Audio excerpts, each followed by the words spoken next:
Okay, we should be going live. I hope my audio is working. Brad, how's it going? Nice to see you here. I hope. Let me just check my audio.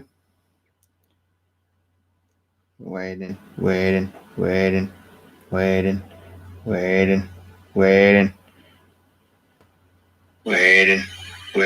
All right, audio is good. Jay Fighter, how's it going? So, again, another live stream. Ask any questions you want to ask. Down for anything. Got some cool videos coming this week. I think Kylie's got one that she wants to do. Basically, it's a buy, rent, sell. She's going to come up with some movies, and I've got to basically pick one to buy, one to rent, and one to basically chuck in the trash. So that's going to be interesting. I've also got this idea of making a video about my top 10 best characters of all time. So taking it from TV, from movies, and putting it all into one and picking some characters. I've got a short list of like 50 characters that I'm going to try and narrow down to 10. It's tough, but I'm going to try and do it. So look out for that video. That's going to be a fun one as well. So, J-Fight, I'm doing great, man. My dad was teaching me to drive the other day and everything. Oh, nice. It's always, the first time you start driving, and that's pretty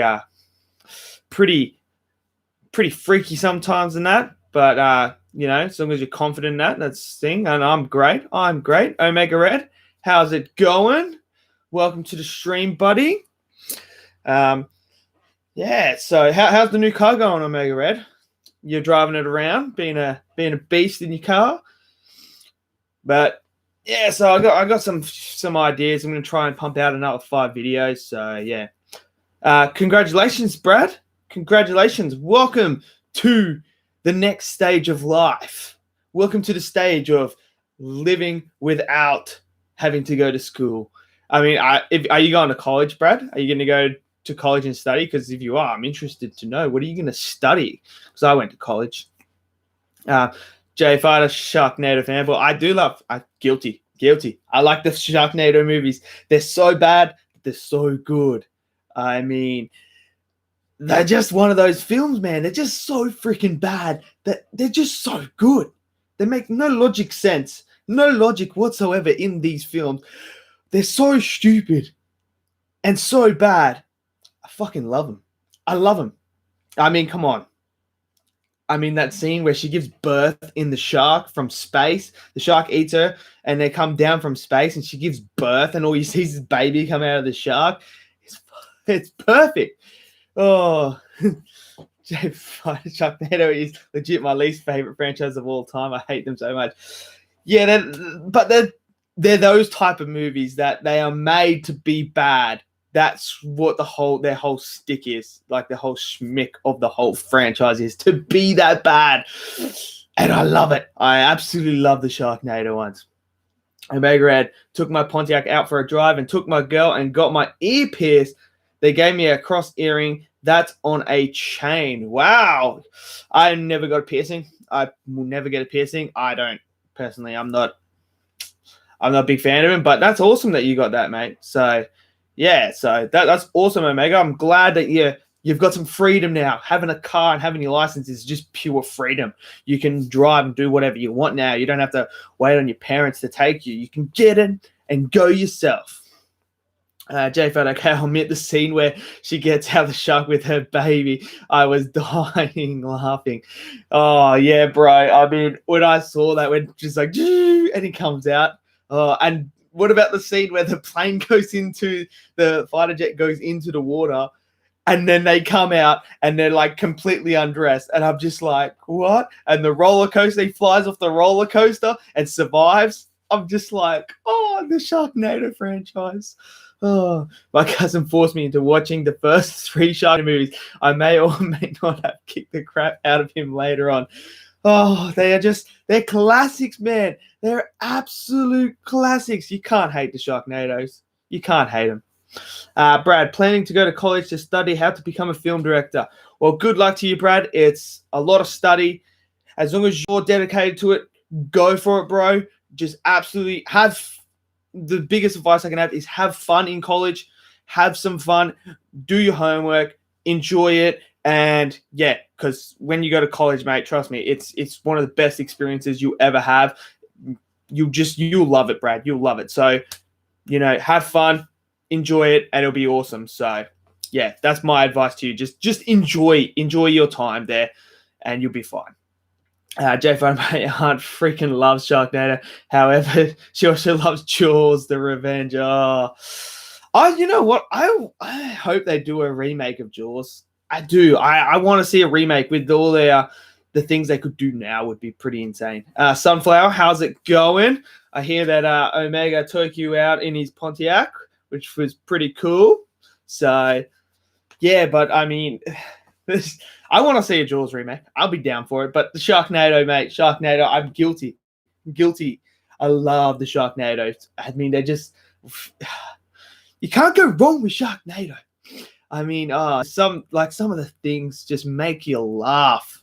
So I just like looking at them, just like, did that actually just happen? It's friggin' hilarious. I love it. I love those type of movies.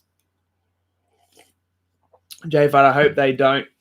They need to leave Jaws alone, just like they need to leave Terminator alone.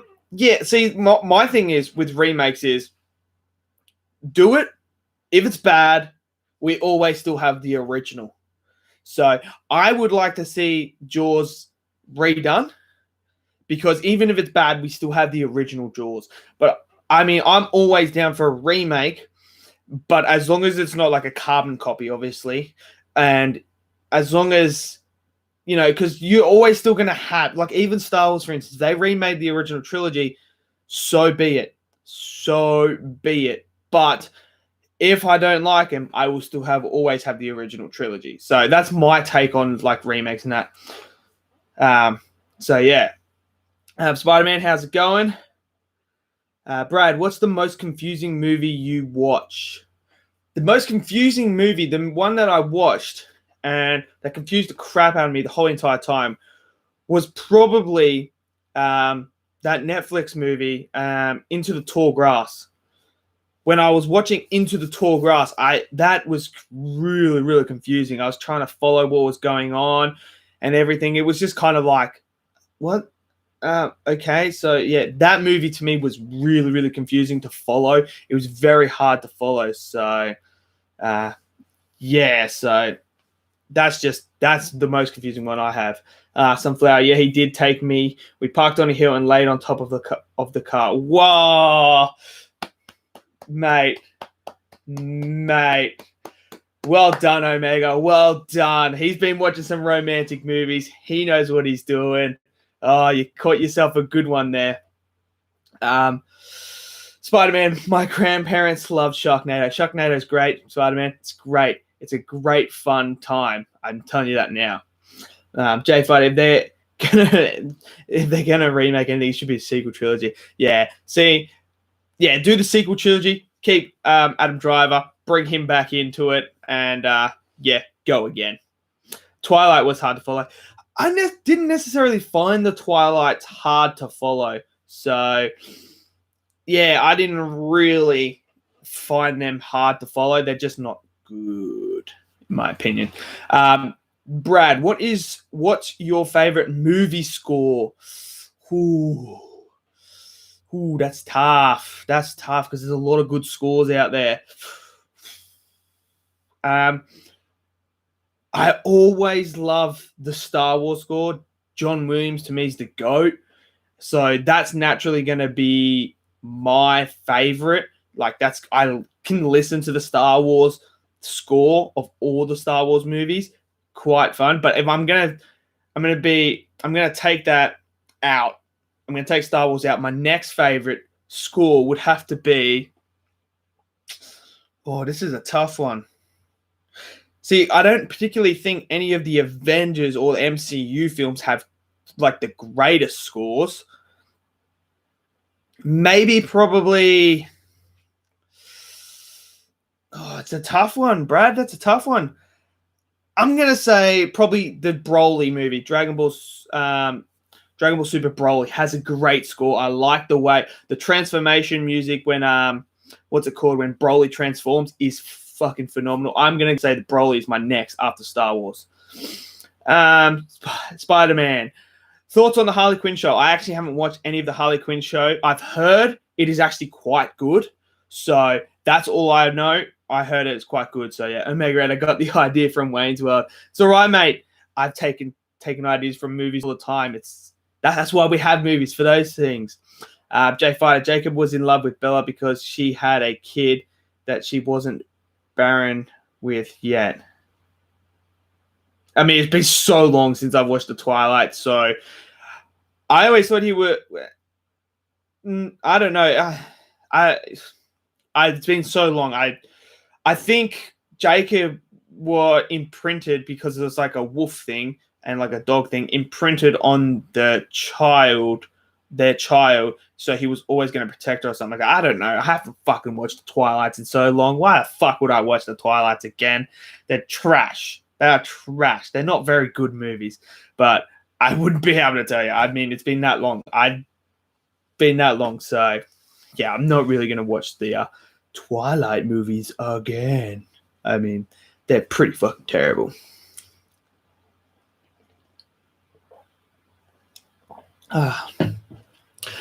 Brad, what's the worst Michael Bay movie? Transformers 2. Transformers 2. Transformers 4. Transformers 5. Transformers 6 are the worst Michael Bay films. One of the first Transformers is okay. It's decent. It's watchable. 3 is okay and it's decent to watch as well. But any of the other Transformers are the worst. They're just visual noise. They have no character development, no nothing, no story. It's just, oh, what do we do? Give me all this money and I'm going to, bam, get some metal things and go boom, boom, boom, boom, boom. So, yeah, they are the worst Michael Bay films. J Fighter, okay, Jacob imprinted on Bella's kid because it turns out he was never in love with Bella, but rather her child. She hasn't had it yet. His words, not mine. J Fighter, you seem to know a lot about Twilight. So, is that... Have you recently watched the Twilights? J Fighter, I'm starting to get a little worried here, mate. Are you a Twilight fan here? I mean, we might have a Twilight fan on our hands. He knows a lot about Twilight. I mean, I haven't watched it, so I have no idea. Like, when did they come out? I don't even remember when they came out. So, yeah. I don't know, but if that is the case, then that's pretty weird and fucked up. I mean, that's kind of fucked up if that is true, J Fighter. So, yeah. No, I have a sister who loves Twilight. Unlucky, son. Unlucky. Wait until you move out, and then you don't have to worry about watching their shows. So, J Fighter, worst Spider-Man score for me. It's the MCU Spider-Man. Ooh, the worst Spider-Man score. Ooh,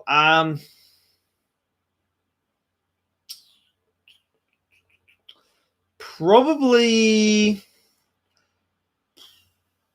I'm gonna say.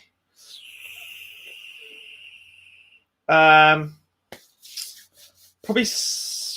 I don't know. I actually kind of like all of them.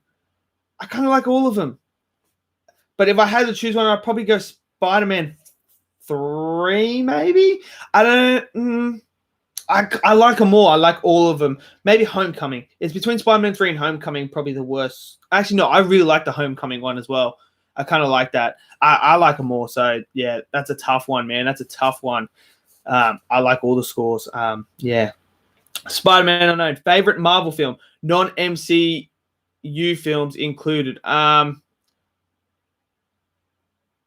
It is Marvel film. It is the first Sam Raimi Spider-Man. I believe it's in my top 10 comic book films of all time. It's number 4, Spider-Man. The first Sam Raimi. He is that is my favorite Marvel outside of the MCU film. And then it would be Logan, X-Men 2, and then Days of Future Past and Deadpool 2. So, yeah. Brad, Do you like animation movies? Yes, I do like some animation movies. Some are bad, but I do tend to. I will tend to like to watch animation movies. I have no problems with them. I've just got to watch more of them, in my opinion. So yeah. J Fighter, I hate MCU Spider-Man score.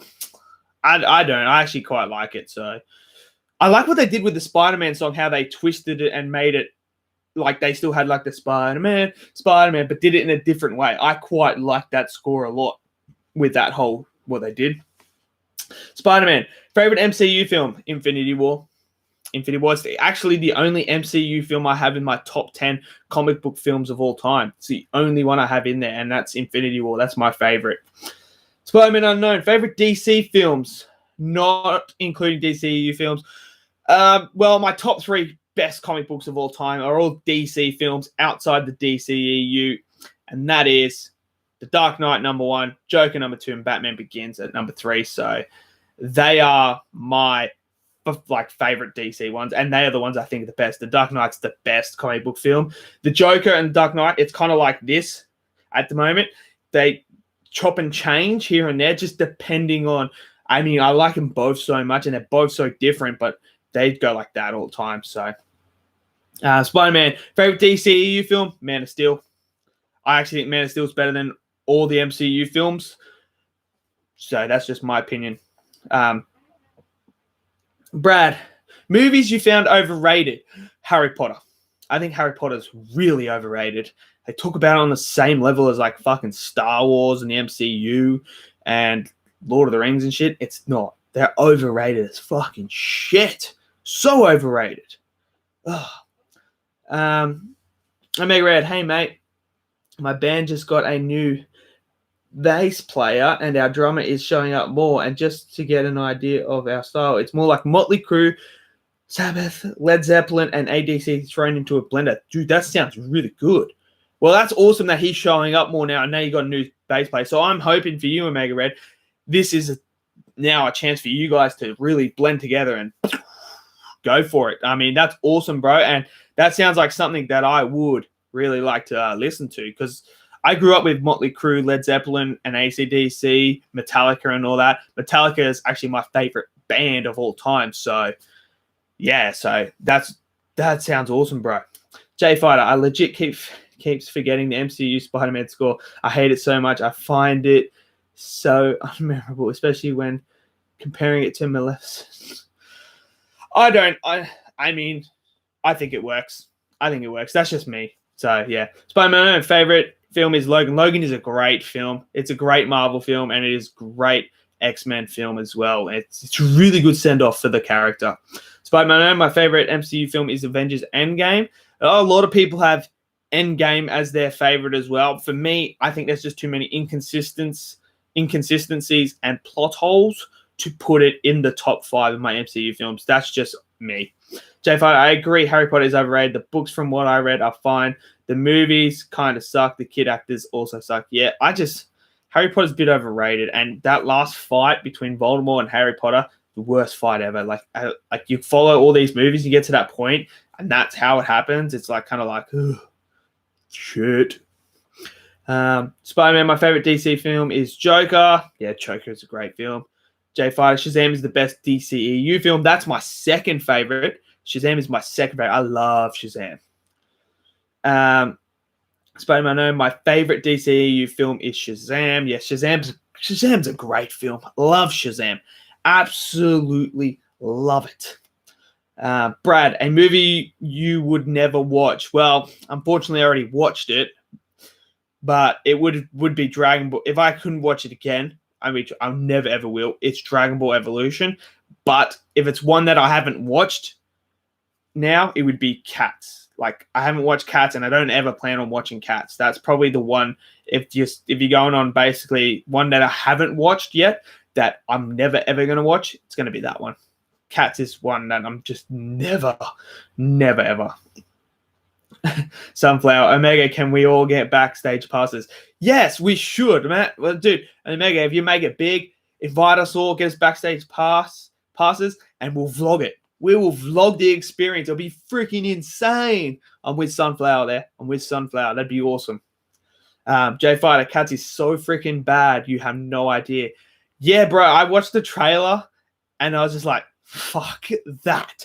I was like, that even looks like one that's just a waste of money. I'm not even going to bother. And from what I've heard, it is absolutely trash too. So I'm so freaking glad I never.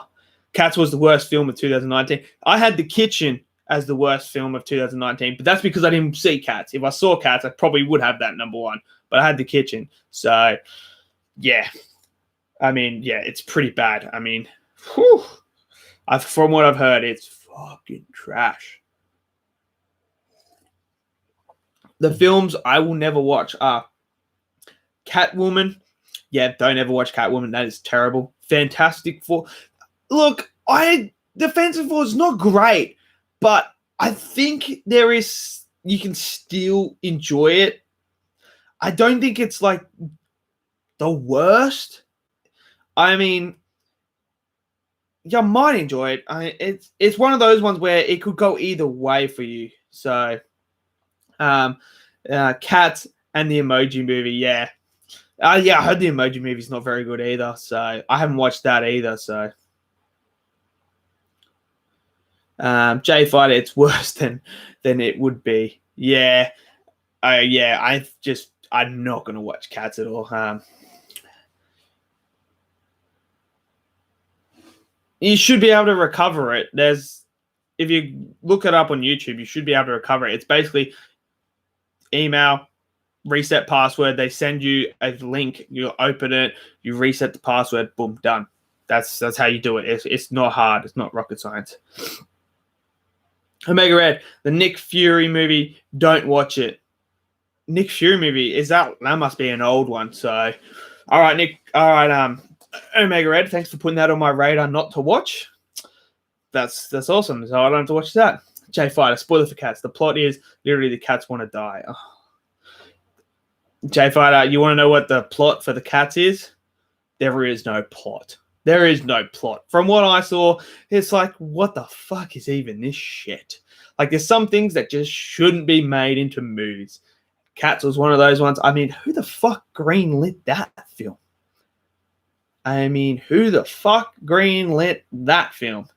Like, sometimes I just think about these studios, like, what goes through their mind when they see this film and they read it and go, you know what? Sounds like a great idea. When it's the worst idea, like, I just don't understand what goes through their mind. They have some pretty shitty fucking movies. Oh, I mean, just come on. Like, oh. I mean, Brad, what's your favorite movie fight scene, not counting superhero movies? My favorite movie fight scene, okay, so not counting any MCU, DCEUs, or anything like that. So basically comic book films. And then probably I'm going to then take out Dragon Ball movies as well, because otherwise it'd be the Vegeta and Broly fight. But if I'm going to take that out, I'm going to say the best fight scene would have to be...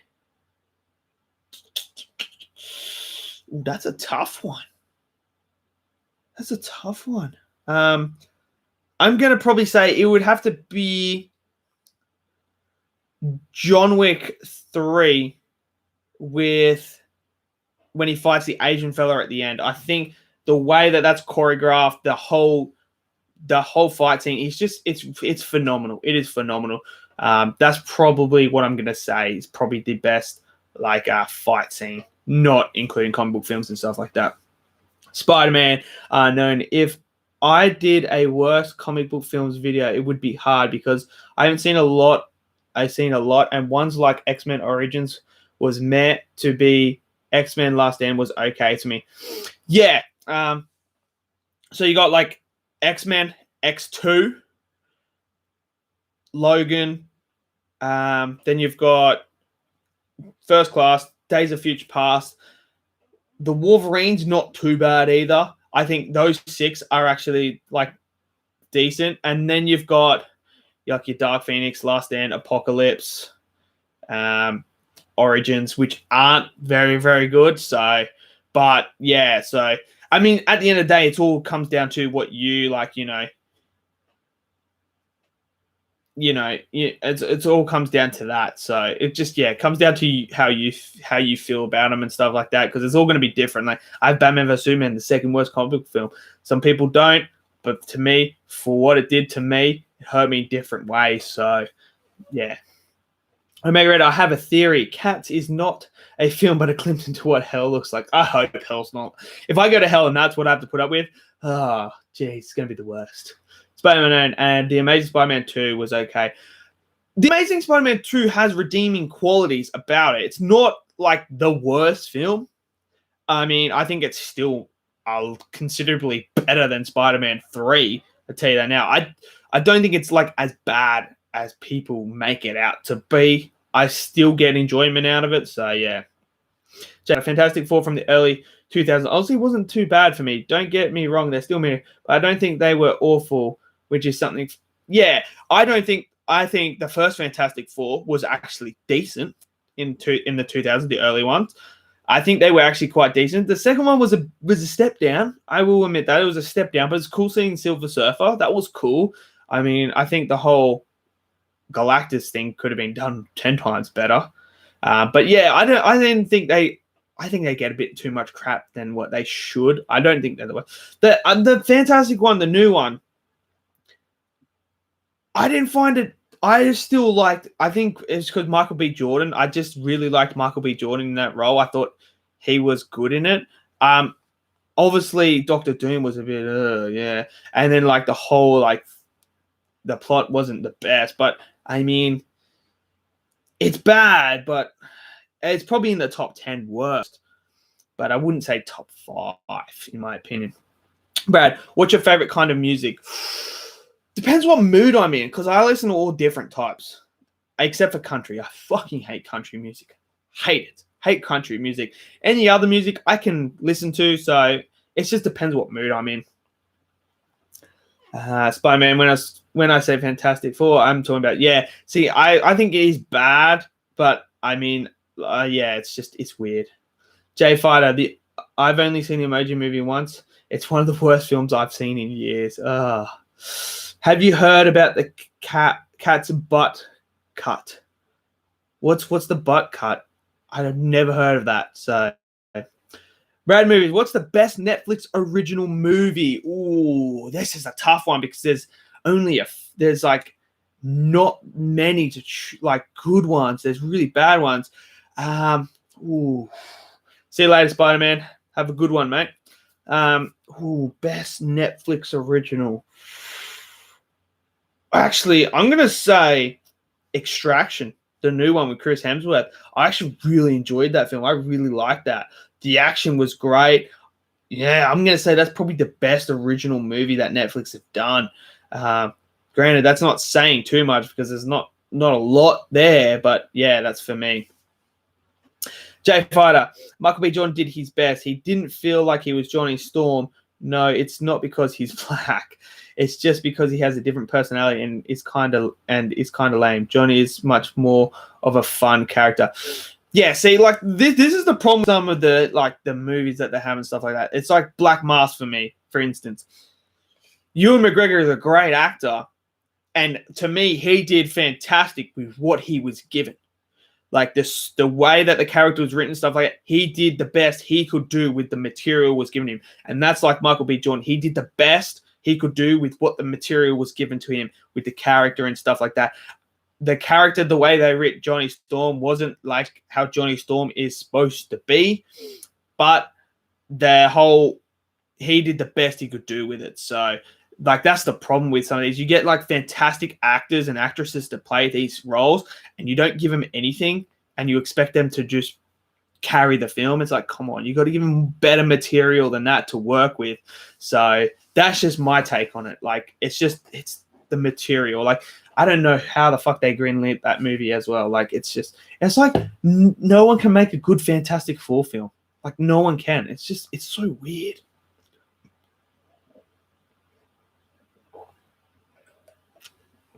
Oh, Oh, it's freezing over here right now, down here. Coming into the winter season.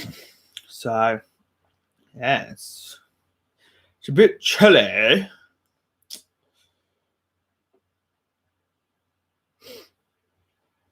Got some new pops. Got some Pokemon ones. Got Mewtwo and Charmander. Didn't have any Charizard ones, so I had to get Charmander instead. But yeah, that's unfortunate for me. Oh yeah, and Jay Fighter, the MCU Spider-Man from Far From Home up there too. You know, just got it just for you too, by the way. So it's just for you, Jay Fighter, because I know you love this Spider-Man.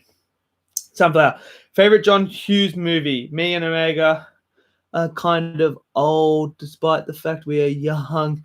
We were actually called the 80s couple in class. Some of the students and How to Train Your Dragon.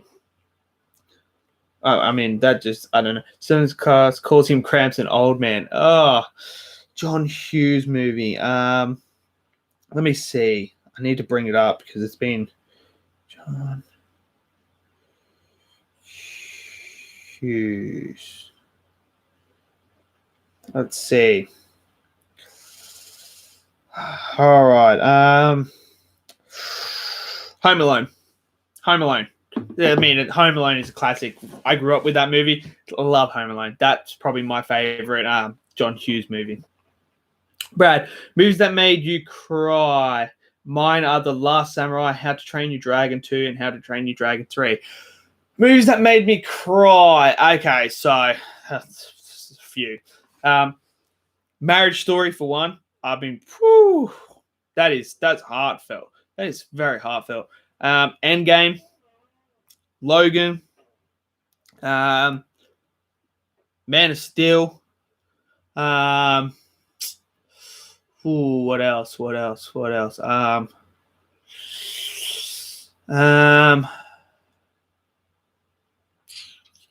Just Mercy.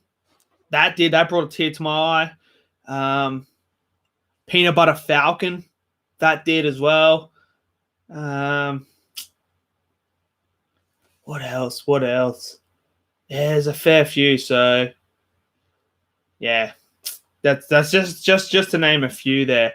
So, Jay Fighter. Okay, I'm sorry, YouTube isn't letting me tell you what the cat butt is. Probably because it's just message me on Instagram, bro. Just tell me on Instagram. I'm interested to know what that is now.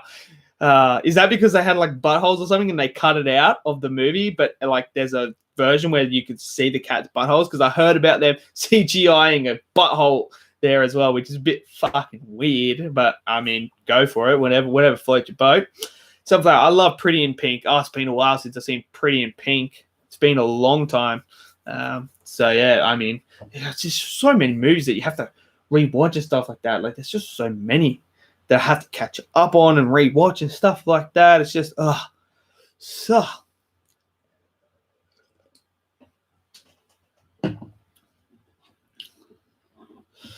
Oh.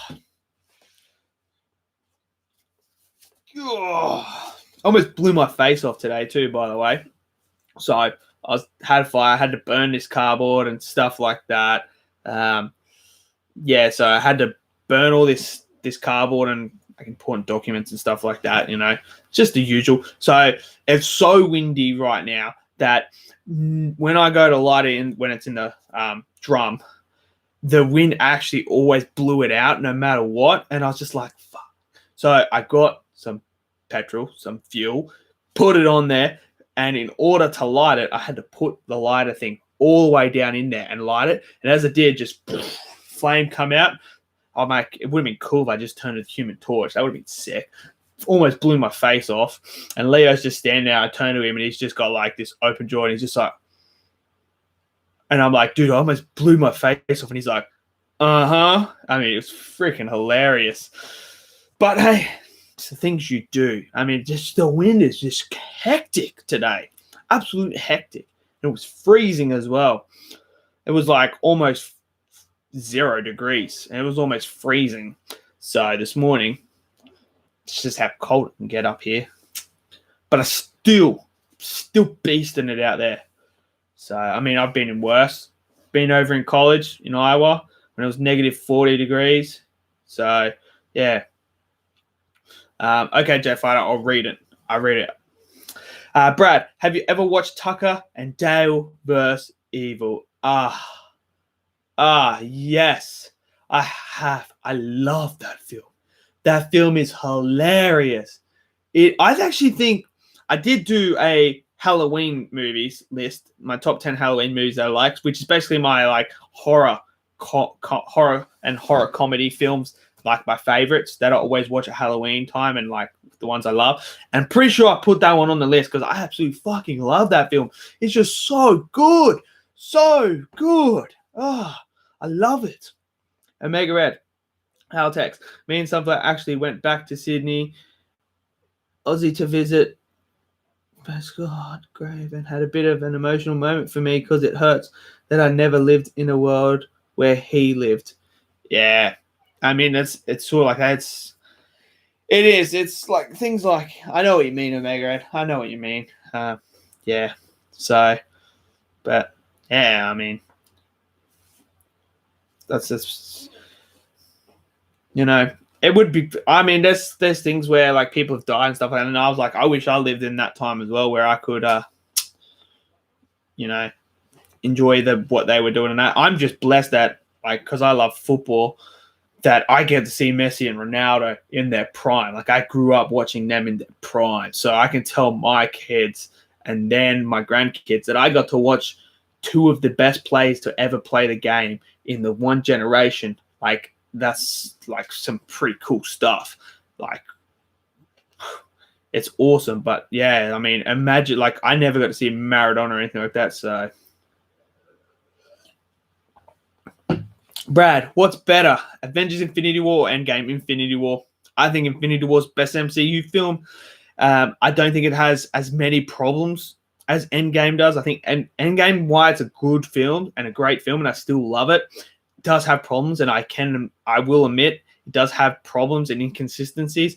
Infinity War to me is just like really, really good. It's so good, and having the whole character of Thanos added into that, and the way Thor loses everything, and the way that his character develops through it, it's great. I absolutely love it, and it's got all the interactions.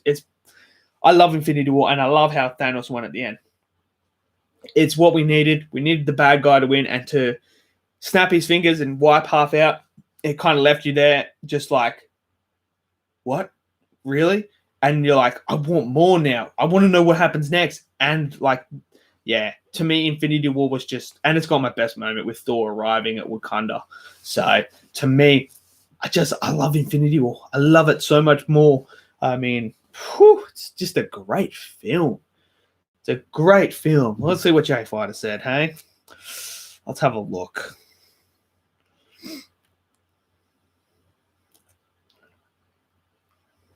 All right. The cat's butthole cut is a version of the film where they have realistic CGI buttholes.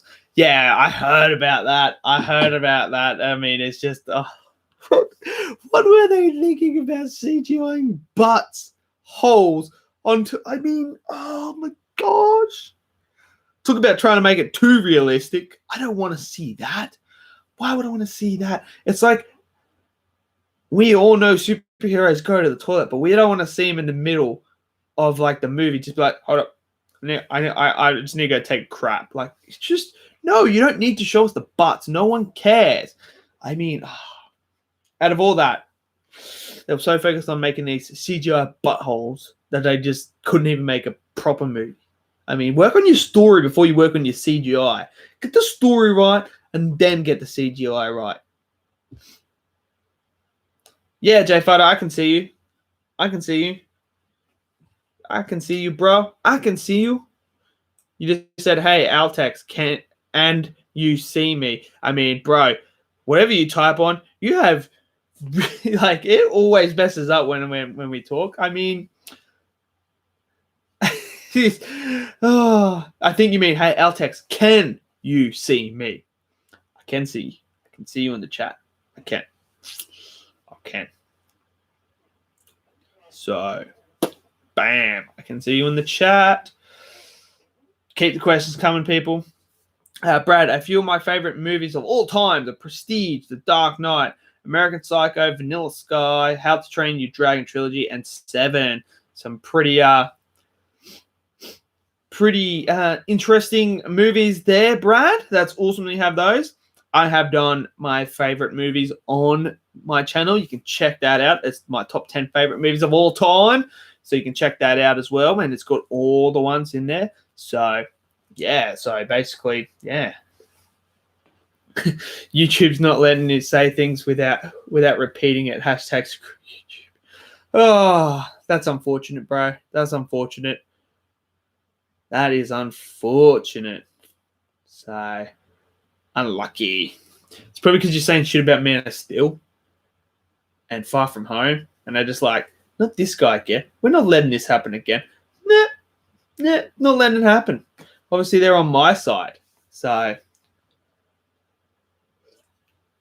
either that, it's because you tried to send something about cats and buttholes on the CGI of the movies and stuff. I mean, it's fucking weird.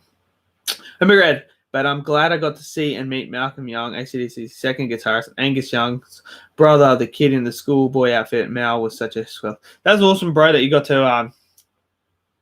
to meet them. That's really cool. I know my brother and dad went and saw AC/DC live, and they said it was awesome. So, yeah, no, that's awesome that you got to do that, man. That's a once in a lifetime thing, man, and you got to do that. So you can tick that off your bucket list, bro. That's awesome. Brad, which movie would you rather watch?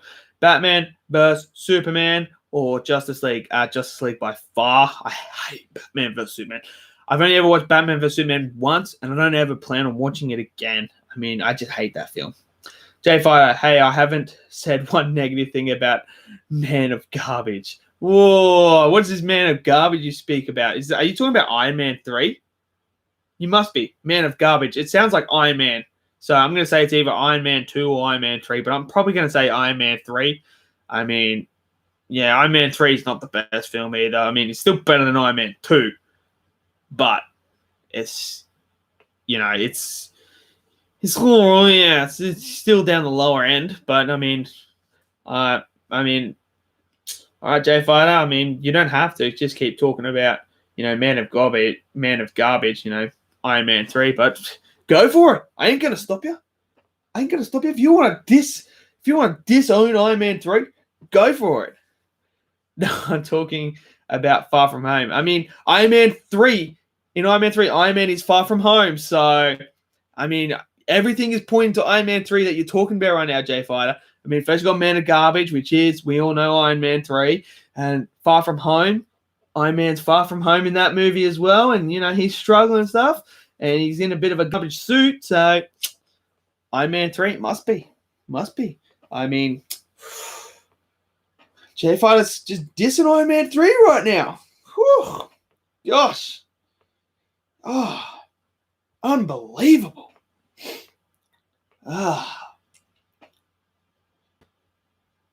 Sunflower, how Atex. Oh, blah, blah, blah. Hey, Altex, want to hear how I met Omega Red? Sure, hit me. Just tell me. Tell me this story. I want to know this story. Brad, have you ever watched Enemy with Jake Gyllenhaal? I don't think I have seen that one. I can't.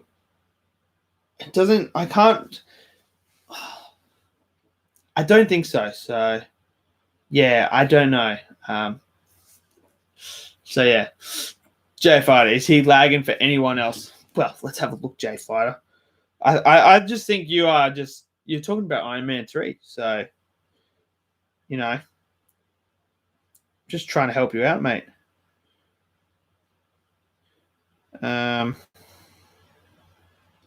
Let's see.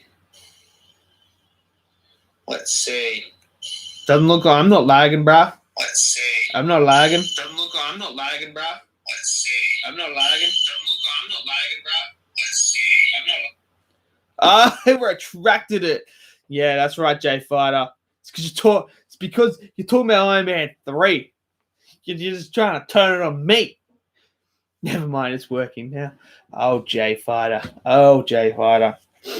If you want, I can tell you the story how I met Kylie. It's pretty interesting one. What's better, The Shining or Doctor Sleep? Ooh, you got the classic, and you got a great sequel. Oh man, that's a tough one. I never watched The Shining at the theaters or anything like that because I wasn't around then. But they did have a 4K edition. They had the 4K edition on the big screen that I went and watched. And I can tell you now, after watching it on the big screen, I'm taking The Shining. There's just something about that movie. There's something about Jack Nicholson's, the way he plays in that character is just so good. I mean, after watching it on the big screen, I'm just so glad I got to see it on the big screen. It's like movies like that. One day I hope I can see an Alien on the big screen, like Star Wars as well on the big screen. Like, oh, yeah. So I love The Shining. Absolutely love it. I'm going to take The Shining.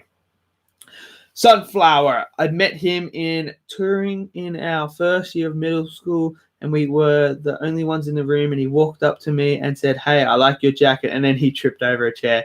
Oh, yes, Omega. That's how you do it. That's how you do it, Omega Red. That's how you do it, bro. Comedy. Make them laugh. They fall for it every time. J Fighter, Shining. Yep. I am a Sharknado. I do like Sharknado. I'm not going to deny that. Man of Steel is worse than Captain Marvel. Look, no, I don't think so. And I actually don't think Captain Marvel's that bad. I don't think it's that bad, in my opinion. I don't mind Captain Marvel. I don't mind it. Like, yes, it can be better, but I think the second one's going to be way better than the first one. But I don't mind. And yeah, I don't mind. So J Fighter, they're basically the same when you think about it. No, they're not the same. No, they're not. They're nothing like. Man of Steel's nothing like Captain Marvel. It's like literally nothing. Nothing. They're nowhere near the same. I don't hate Captain Marvel, but I don't really like it very much. What? They're not the same. They're nowhere near the same. They're nowhere near the same. Nowhere near the same. Oh my God, not the last time she made me trip. Oh! Wait, not the last time she's made me trip.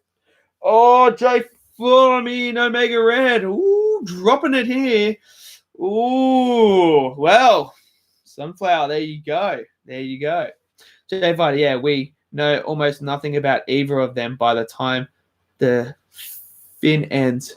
What does Clark like to do? What does whatever her name is like to do? No, we know what Clark likes to do.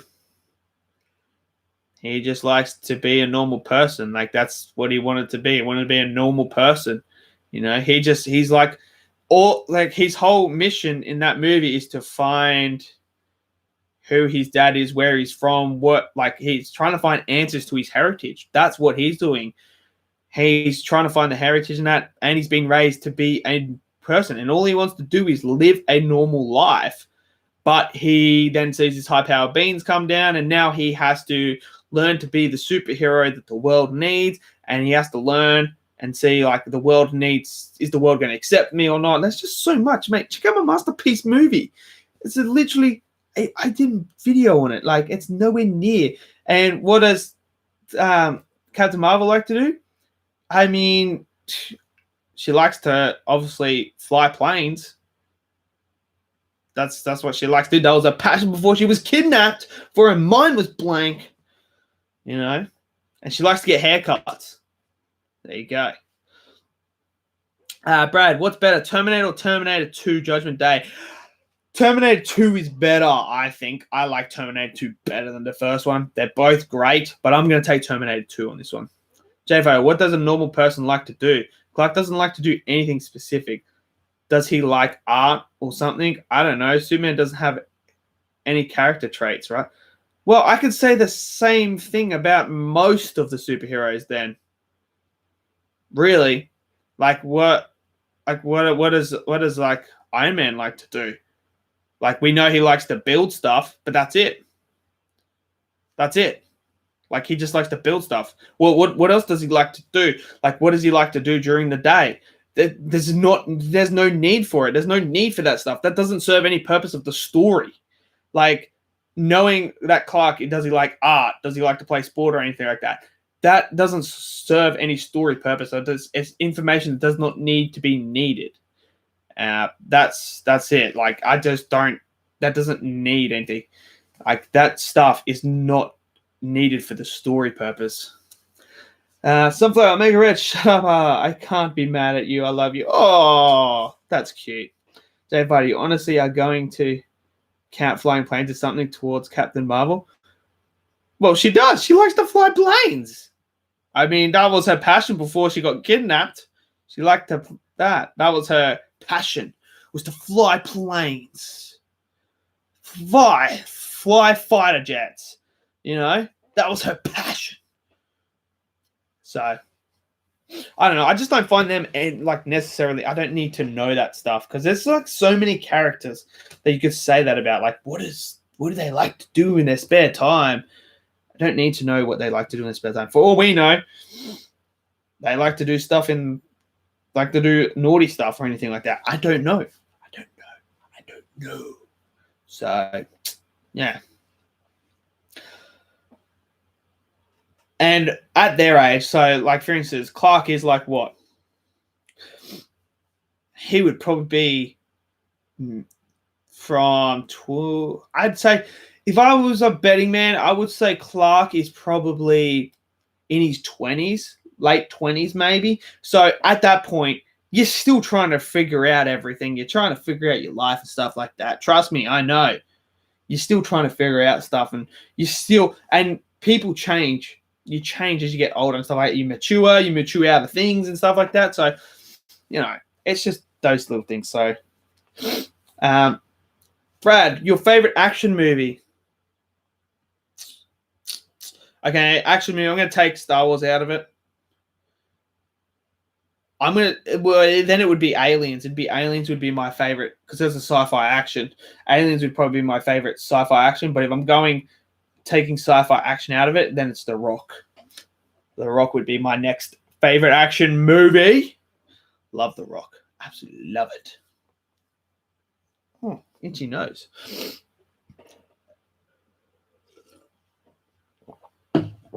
Oh. Oh. Whew.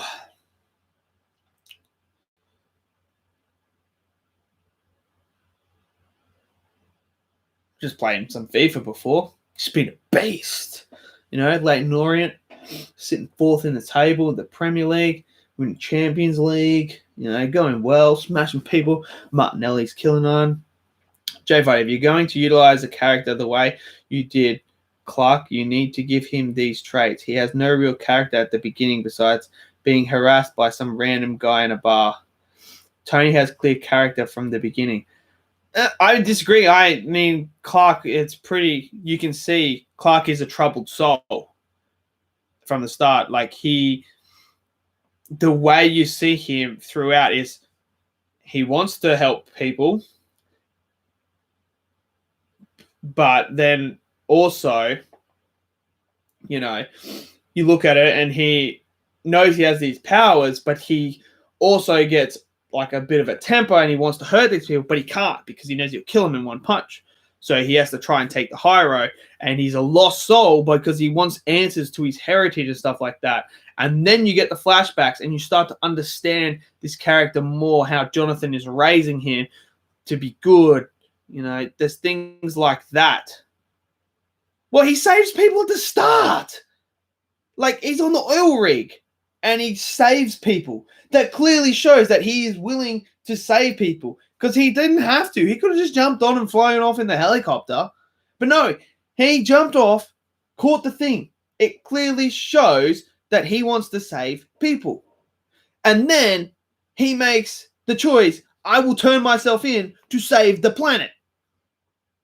That's him saving people.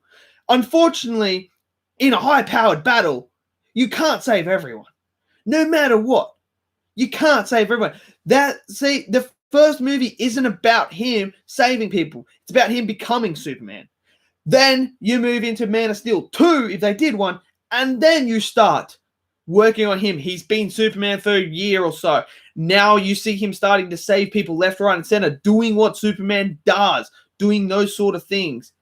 That, to me, is what they should have done. That's the direction they should have done and continued the character development in a Man of Steel 2. But no, did they do that? No. Instead, they took, you got two high-powered beings, of course. If I have the powers of Superman and I punch Zord, he's gonna go through the thing. That's just naturally your strength. In a fight to the death, you are not thinking about holding back. You are just going for it. And you're reacting. If someone throws something at you, you're jumping out of the way. Simple as. Like, that's just what happens in this thing. I mean, I could say the same. Hulk, he throws the things in Avengers through buildings. He's jumping on buildings, blowing up buildings and stuff like that. There's people in there. No one has a problem with that. Thor does it. Thor throws people through shit and stuff like that. He destroys the whole town in the first Thor. No one has a problem with it. Captain America is killing innocent people in the first Captain America. No one has any problems with that. Iron Man killed people. He kills them in the first one. No one has a problem with that. I don't see the whole argument that Superman, because he's throwing people through a building in a fight to the death trying to survive, that it's like criminal when all superheroes do it. They all do it. You can't. Okay, Zord is the exact same as Superman. He has the same powers. Like, it's not like he's fighting Batman where he can. Captain America is like the most like. Oh my God. Superman has a no killing rule either. Like, he's not defined by a no killing rule. He's not. So I don't see the whole problem. Why everyone can say. I don't understand why people can have no issues with all these other superheroes killing people, killing innocent people and stuff like that. But yet, when it comes to Superman or Batman, it's a completely different story. I just don't see how you can just say, oh, these characters shouldn't be doing this, because even though these characters are, like, if you're going to be okay with these characters doing it, you got to be okay with these characters doing it. Not everyone is going to survive. That's just the way it happens. Simple. Like, that's just how it happens. High-powered beings fighting each other, people are going to die. That's just what happens. It's just what's going to happen. So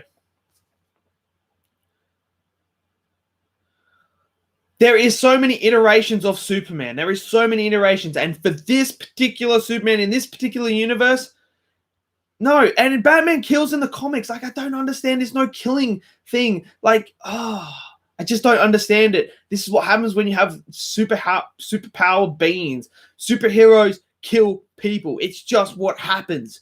It doesn't matter who. They can say, oh, I don't want to kill people. I don't care.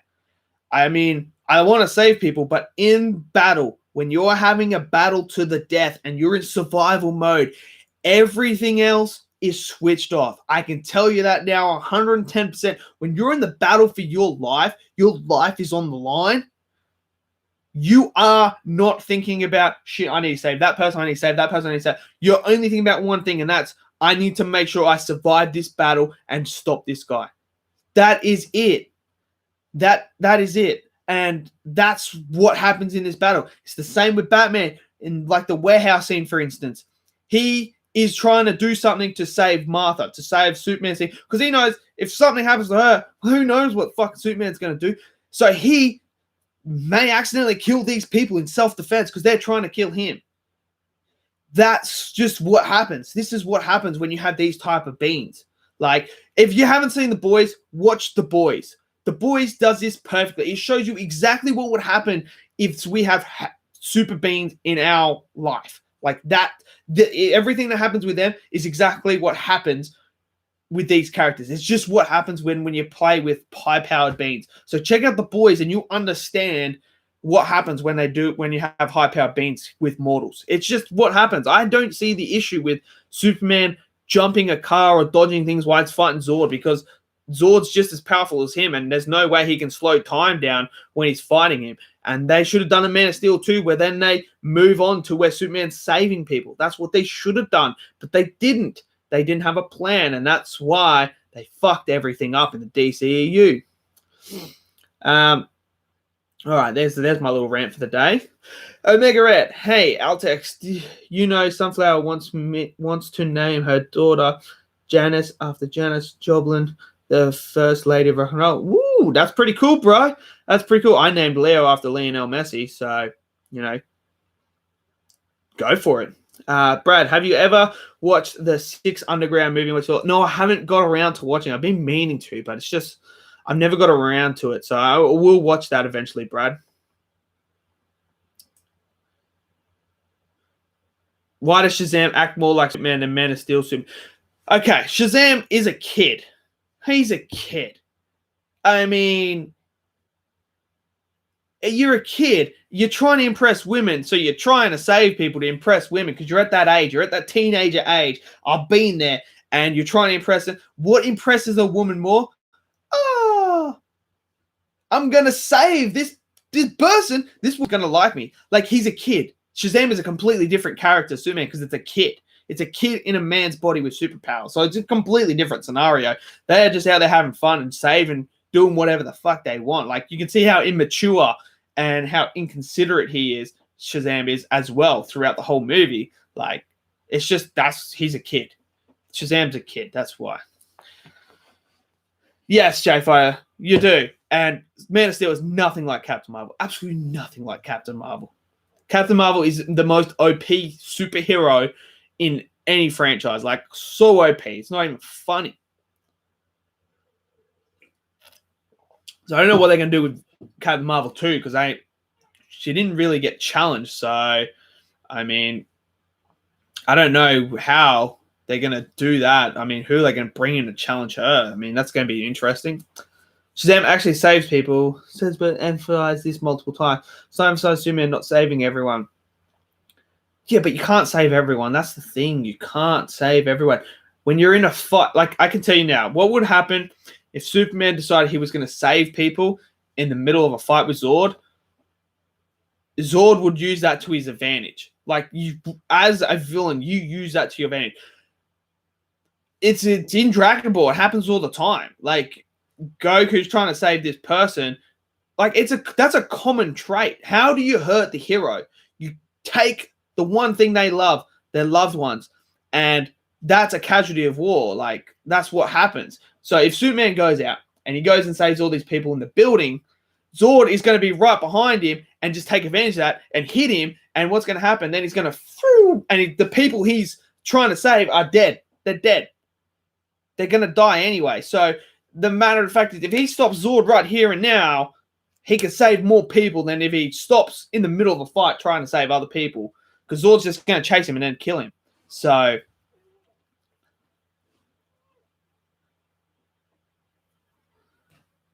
yeah, I know Superman ain't realistic, but like, I just don't understand why people have problems with that. I don't understand that. Like, there's so many iterations of Superman, of Batman, of all these characters.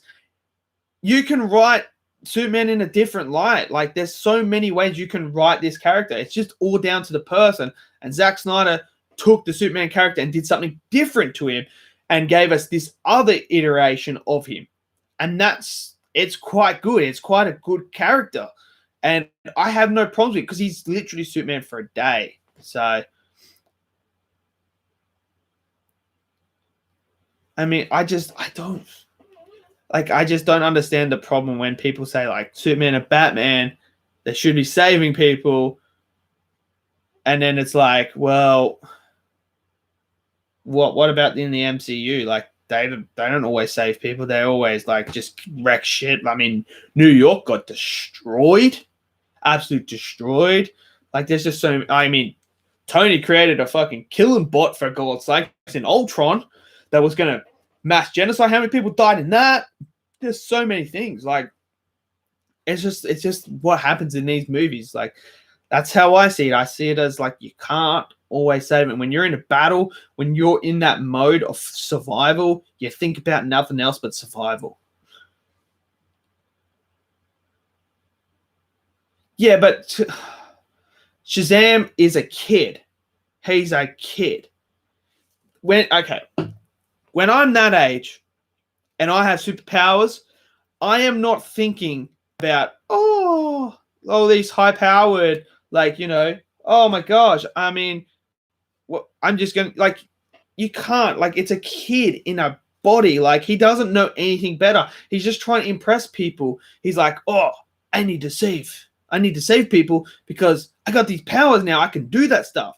And it's cool. And think about, he almost kills him in the bus because he's reckless. He like shoots his thing and the bus goes over and he saves it because it's the situation he created.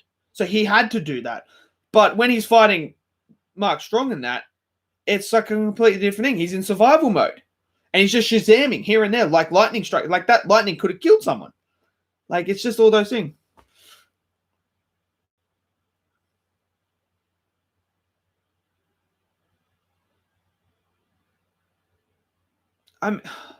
Well, you could say that they are emphasized on the killing rule. Like, how, like, why? They're superheroes. Why do they have a different rule to Superman and Batman? I don't understand how they, what? So you're telling me that because Batman said, oh, what? I don't kill people or something like that. In self-defense, he accidentally kills someone. I mean, it happens. Self-defense, things happen. Things happen in battle. Accidental. It's an accident. He doesn't go out of his way to kill people. I don't see Superman going out of his way to kill someone. I don't see how Batman's going out of his way to kill someone. It's all in self-defense. Casualties of war. So to me, that's that. Like, I don't see it. I just don't understand that. And Captain America saves people in the first one.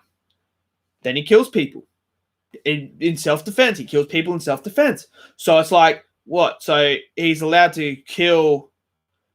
So he's allowed to save these people. So it's showing that he's going to save these people. He wants to save people.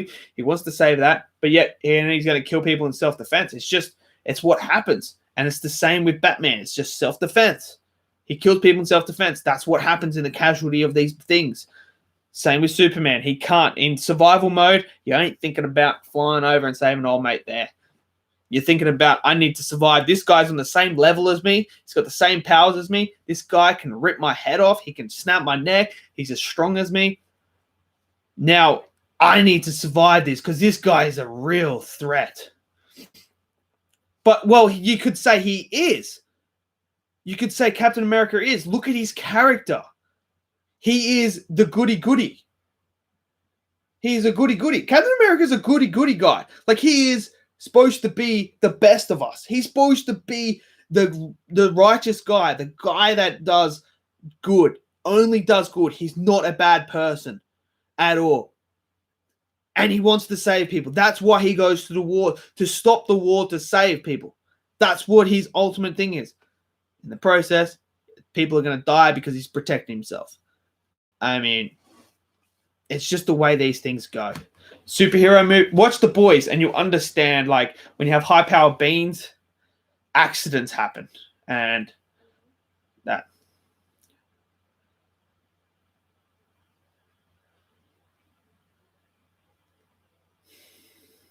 Superman doesn't kill I mean, I don't understand this whole, like, rule of no killing. I just don't understand it. It's never stated in Man of Steel whatsoever. I don't understand that. I just don't understand that. To me, it's just self-defense. People die in self-defense. Spider-Man's my favorite superhero. Spider-Man is my favorite superhero. He's above Batman. So he's going to be my favorite superhero. That's just, yeah, I've always loved Spider-Man. I grew up with Spider-Man. Spider-Man. Always Spider-Man. Now, Captain America is my favorite MCU character, but my overall, if you take everything, it's Spider-Man. Captain America is my favorite MCU. My favorite is Spider-Man. No, I'm not. Iron Man's not even. So my MCU would be So if I was going to rank my MCU ones, it'd be Captain America, Thor, then it would be Spider-Man, then it would be probably, then I would probably put Iron Man there, maybe. I'm not the biggest Iron Man fan. I don't know.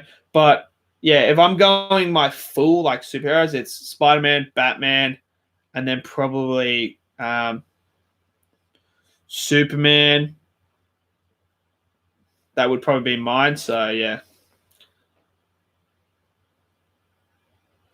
Yeah, Spider-Man by far is my favorite. Like Spider-Man and then Batman are my favorite, like all time, like superheroes.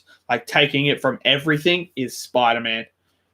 So that's how I see it. Like if I'm taking comics, I'm taking everything. It's Spider-Man, Spider-Man, Spider-Man, Spider-Man, and then Batman. So they're the two ones that I really like got into. So, but if you're asking my favorite comic book character, whoa, then you'd actually have what's it called? Magneto as my second behind Spider-Man. I love the Magneto character in the comics and all that. Just love Magneto. He's so cool. Yeah.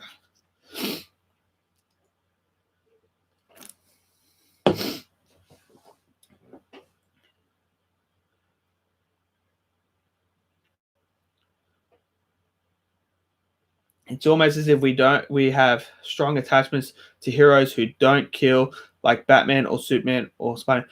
But then I can use this as an argument against you. My favorite all-time character is Vegeta. This guy. And this guy kills for fun. He's a hero. He was evil. Now he's a hero. And he still kills people. He still kills people. Like this guy, like he'll kill people for fun. Like his body count is huge.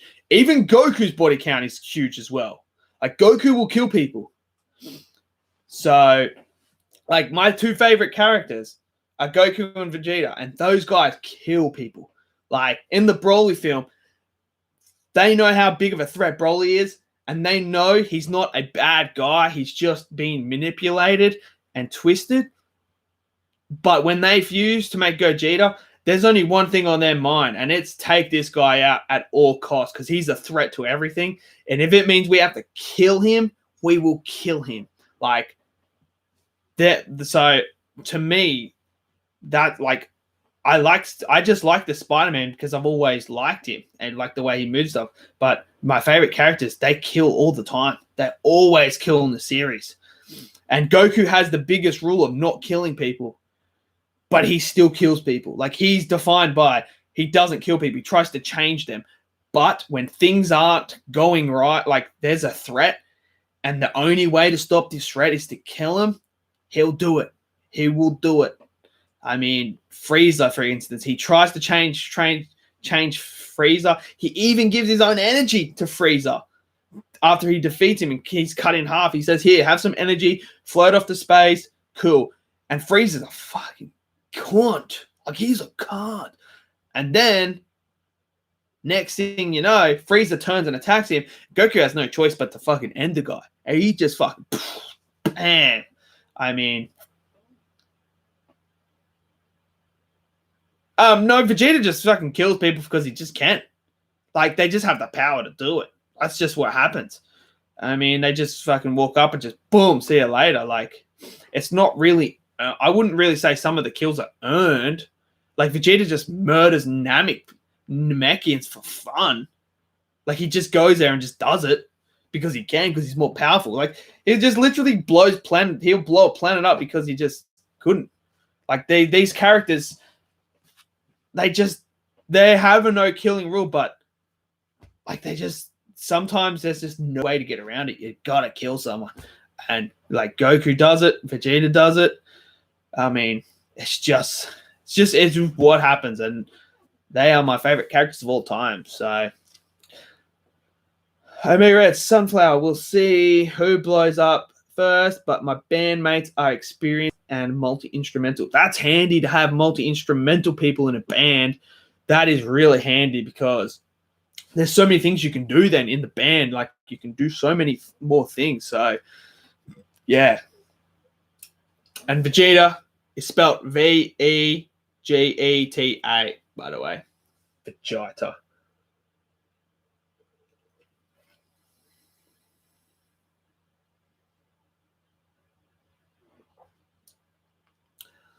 Again, we're just gonna have to agree to disagree because that's just what's gonna happen. Otherwise, we're gonna be here all night and all morning just debating it.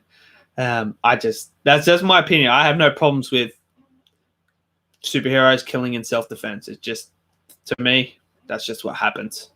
I have no problems with it. We're just gonna have to agree to disagree.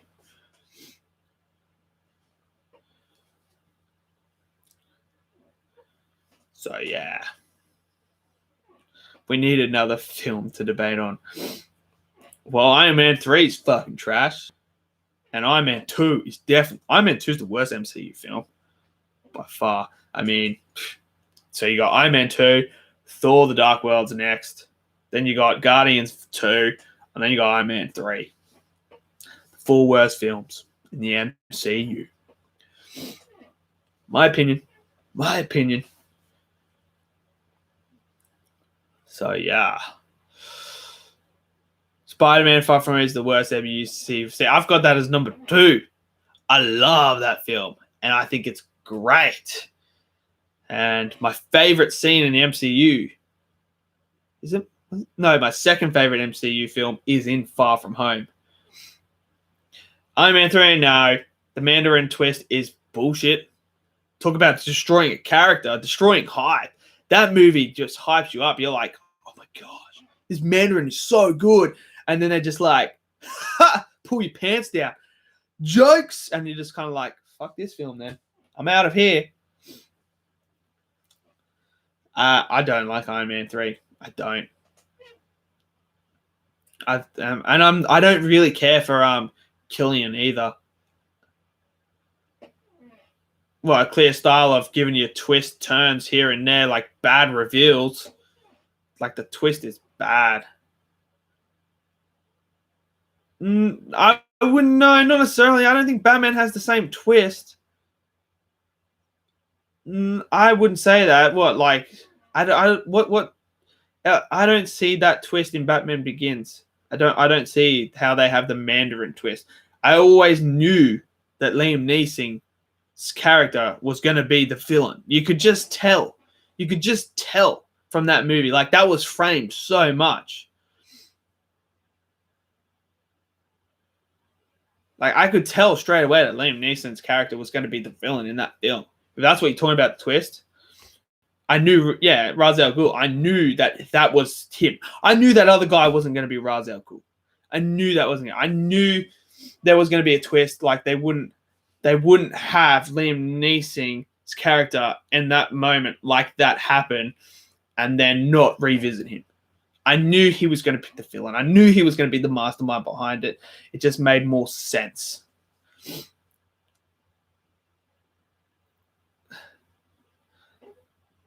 Iron Man 3 has a clear direction style. Nah. To me, Iron Man 3, the whole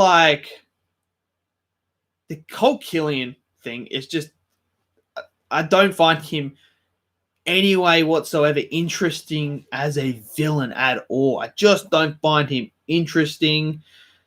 I don't. Yes, I will give you that. Iron Man 3, Tony's arc in that is good. And that's the best thing about Iron Man 3. I will give you that. That arc of Tony dealing with everything that's happened in the previous films from Avengers and that, yeah.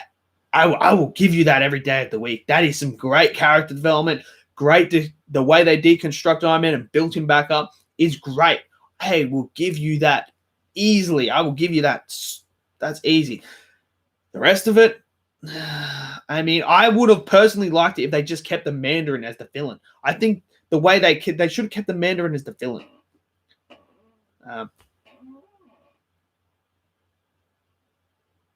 Wish Far From Home deconstructed Far From Home well.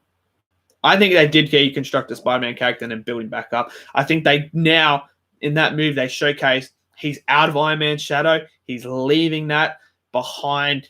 He's not going to be worried about being the next Iron Man or anything like that. And he's going to, that's why I think he keeps the black and red suit rather than go back to the iron suit that he had. I think he's now out of Iron Man's shadow and moving forward as Spider-Man, as Peter Parker himself. And I think they did break him down from the experiences he had in the Infinity War and stuff like that, the things he suffered. I thought they brought all that down in that one scene with Happy where they completely deconstruct him. No, I think the arc in Homecoming is completely different. In Homecoming, yeah, I know he made it with Tony's resources, but it's not the iron suit. Like, you can use that stuff. Like, you can use other things. Well, what Captain America's shield's made from Tony's resources, from his dad's resources. So does that mean Cap's got the same thing? Like, you can still use someone else's resources. Like, if it's there, I'm going to use those resources. You use the resources. He doesn't have a suit. He can't just go in like Peter Parker. No one knows who he is. Like that, he doesn't want to give away his identity, so he makes a suit. Like, that's nothing. But I think the Homecoming one is a completely different arc. He's an immature teenager with all this power that is irresponsible at times, and Tony is trying to teach him the lesson to not make mistakes like Tony did. So the whole thing is Tony mentoring Peter to be better than him, to be this completely different person, to take on the mantle and become someone else that has all this power, that he can be a great responsibility as Spider-Man and move forward. So he's taken under the wing. He's taken under the wing in this movie, in Homecoming. He's Iron Man Jr. He is Iron Man Jr. in that. Then you get the Far From Home. He loses his mentor. His mentor's gone. He has no one to go to, no nothing. He's on his own. He just perished. And now he is suffering the same thing Tony suffered, where he knows, like, things like this could happen like that. Your life could be over like that. He now realizes that. So he wants to live a life and be a normal kid. He's a teenager. He wants to learn. He wants to have fun at school, have fun all this. He doesn't want to be Spider-Man in this film. He doesn't want that responsibility. He wants to just be a normal kid. And then when everything is threatened, that's why he says, can't you get Thor or someone else like that? Like, he doesn't want to do it. It's the same thing with Spider-Man 2. He doesn't want to do it anymore. Like, he doesn't want to do it anymore. He doesn't want to. He wants to be a normal kid. And then that's why he trusts Mysterio. He goes, look, Mysterio can do it. I don't have to. I can go back being a kid. I can go back being a friendly neighborhood person, like just, saving the cat here and there, being this own person, being a kid, being a teenager, growing up, enjoying school, getting a girlfriend, doing all the stuff that normal people do. He wants to do that now. He doesn't want to be this big hero. Then the things happen with Mysterio, and now all of a sudden he now has to go on this whole journey of rediscovering himself, rediscovering the fire, rediscovering everything. Everyone was shouting, you need to be Iron Man, you need to be Iron Man. He doesn't want to be. And then Happy reassures him, you're not going to be Iron Man. You have to do this yourself. You aren't Iron Man. You aren't Tony Stark. You're Peter Parker. You're Spider-Man. This is your time. This is your chance to become your own person. Step out of the shadow of Iron Man and be Spider-Man. Don't worry about being Tony Stark or being him. Be your own person. Be Spider-Man. That's the whole arc throughout Far From Home, is deconstructing this person because he doesn't want the responsibility anymore, because he's still like 16, 17, don't want all that responsibility, he wants to live a normal life. Now, all of a sudden, he has to rediscover everything, rediscover that fire, rediscover the whole thing about being Spider-Man. What Uncle Ben says, with great power comes great responsibility. He basically understands and gets that line right there. I have this great power. Now it is my responsibility to protect my friends, protect my family, protect all these people that I put in danger. It's my time to step out of the shadow of Iron Man and show I am Spider-Man. I am here. I'm not going to be Iron Man. I am going to be this. I know, but I know Uncle Ben's not in it, but I'm using the whole, like the, hold on. I'm using that whole line. Great responsibility. Great power comes with great responsibility. And that is throughout this film, is Peter's learning that. He's learning that he has great power. He now has a greater responsibility. And that's the whole arc that he goes through. That's what happens. They deconstructed him and built him back up to becoming Spider-Man. He stepped out of the shadow of Iron Man, and now he is Spider-Man.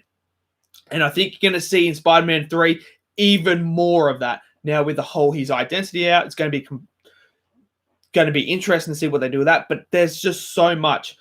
Like the first one is a coming to age story. This one is deconstructing him after all this dramatic stuff that's happened to him, becoming, I just want to be a kid. I'm a teenager. I just want to have fun. I want the girl that I like. I want to do stuff. I just want to be normal. I want to be a normal teenager kid. I just battled Thanos and stuff like that. I don't want to do that. My life could end like that at any moment. I just want to be a normal kid and have fun and stuff like that. To, oh shit, I have this power. No one else has it. So now I have to become Spider-Man. If his identity is out, we are already not going to see the real Spider-Man. But like, there's so many things that, like, the way that they could tell it could be completely different. Like the identity, are people going to believe it? Are people going to believe Peter is Spider-Man? Because there's only like Nick Fury and all that, and like his close friends and May that know it and Happy. Are anyone else going to really believe it? Like, we don't know. That's the thing. Sony, take back Spider-Man. I'm sorry that I hate. Yeah, this show, man. Just take. I think Spider-Man is going to go back to Sony. I think what they're going to do is, so they've renewed it for one Spider-Man film and one appearance. So what I'm thinking, they're going to have Spider-Man 3, right? They're going to do that. I mean, what's the schedule? When does Spider-Man 3 come out? Spider-Man 3 MCU.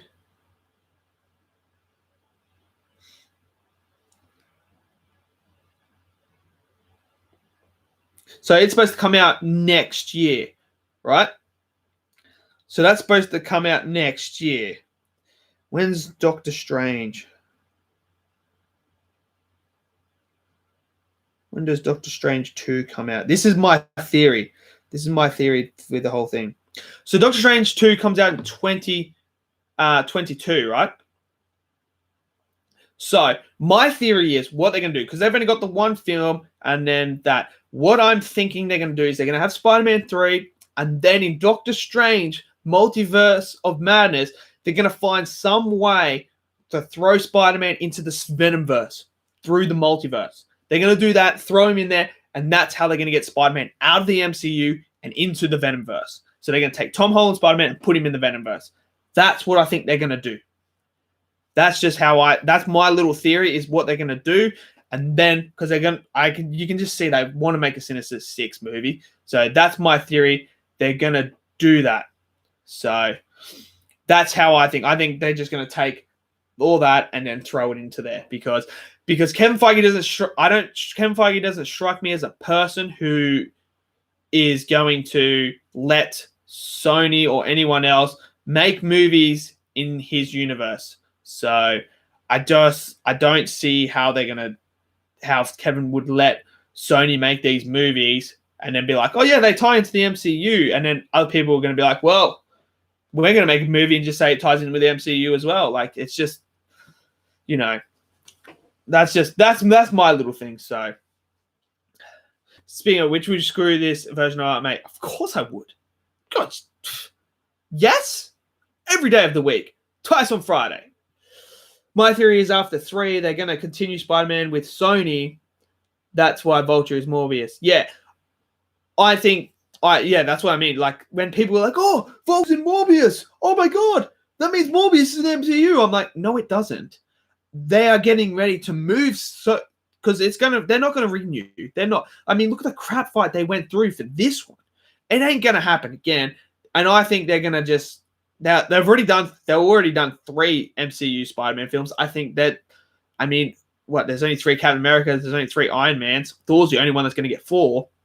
So I think they're gonna somehow find a way to put him over into the Venomverse. So and yeah, Venom takes place in San Francisco. So yeah, I mean, it's gonna be weird. I'm interested to see how they do it all.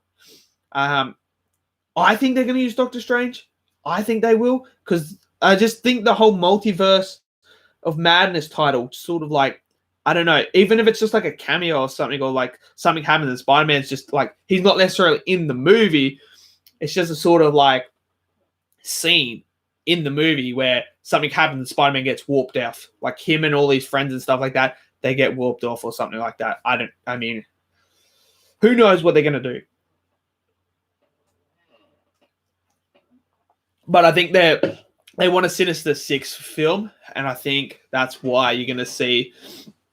And I mean, you can't have a Sinister Six film and then not have Spider-Man somewhere else. And I think the Spider-Man Venom crossover is just, and also if they do see this is another theory that I think that what they're going to do as well is they're going to, when they ship Tom Holland over from the MCU to Sony, I think then what's going to happen, they're going to do a Sinister Six, right?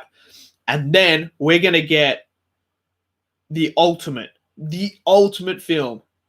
Andrew Garfield, Tobey Maguire, and Tom Holland all in the one film against like a Sinister Six or something like that. Like there's going to be something big where they're going to do that. I just can feel it. I can just see it doing that. So that's my little theory. I think that's what they're planning on doing.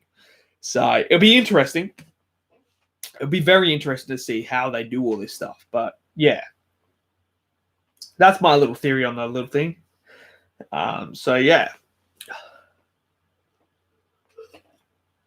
So it's interesting times. I just don't see him renewing Spider-Man.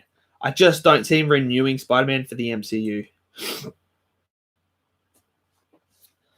I mean, I know, but money talks, Jay Fighter. Money talks.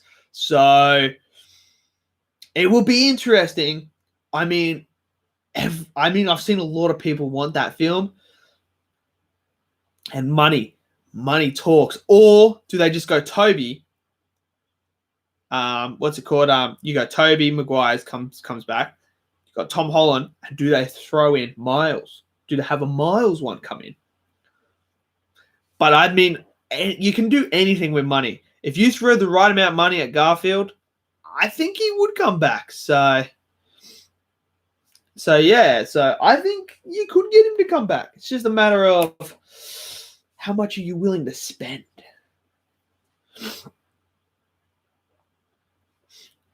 Yeah, I know, but again, money. Everyone has a price. They say everyone has a price. So yeah, so that'd be interesting. It'll be interesting. So I mean, things can happen over time. They might mend things. I mean, I still think that crossover between them three is at least 5-10 years away.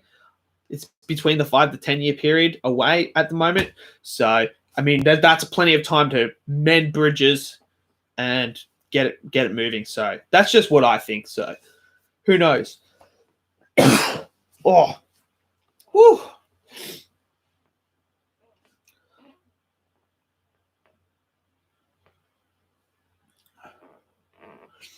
If you've got the Gmail, you should be able to recover it. Because if you've got the email account, you'll be able to reset the password.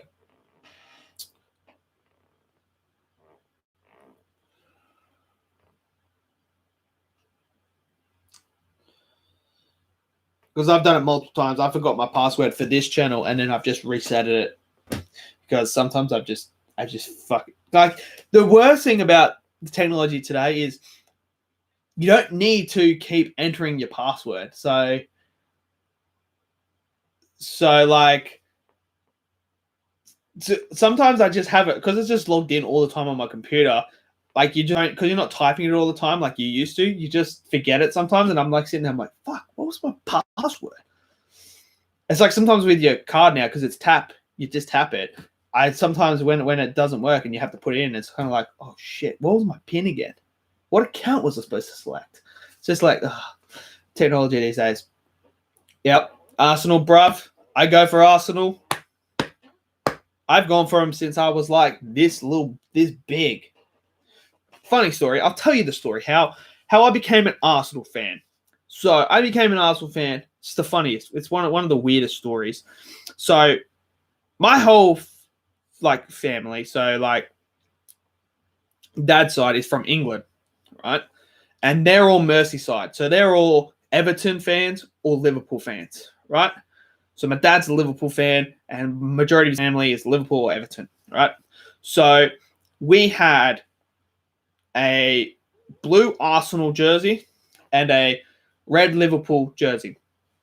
And me and Nick were standing there, my brother was standing there, and Dad had him. And he said, basically pick one. And I went for the blue one. Nick went for the red one. Ever since then, I followed Arsenal. I've watched Thierry Henry play, who's my favorite player of all time. And bam. Ever since then, ever since I watched Thierry Henry play, the Invincibles, everything like that, I've always followed Arsenal through the goods and through the shitty times we go through now. So, ain't no glory hunter like a Man United fan. I'll tell you that now. So, yeah, that's how I followed Arsenal. And ever since then, I'm the only one in the fucking family that follows Arsenal. So, everyone else follows Liverpool. So I just give them crap that that's why I'm hoping that it gets void so they don't win the Premier League. So I can just keep giving them crap about never winning the Premier League. So, but doesn't look like that's going to happen. So, what happened with Michael and Marshall yesterday? I don't know. I started watching his video on it, and then obviously my kid had his birthday, so I had to do that. So I haven't had a chance to watch it, but I don't know. You'll have to ask him. I don't know what happened. Try and get him in the stream.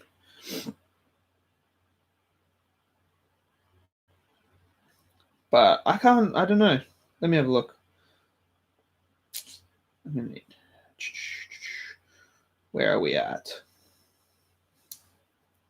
At least no trolls are in here. So that's a good thing.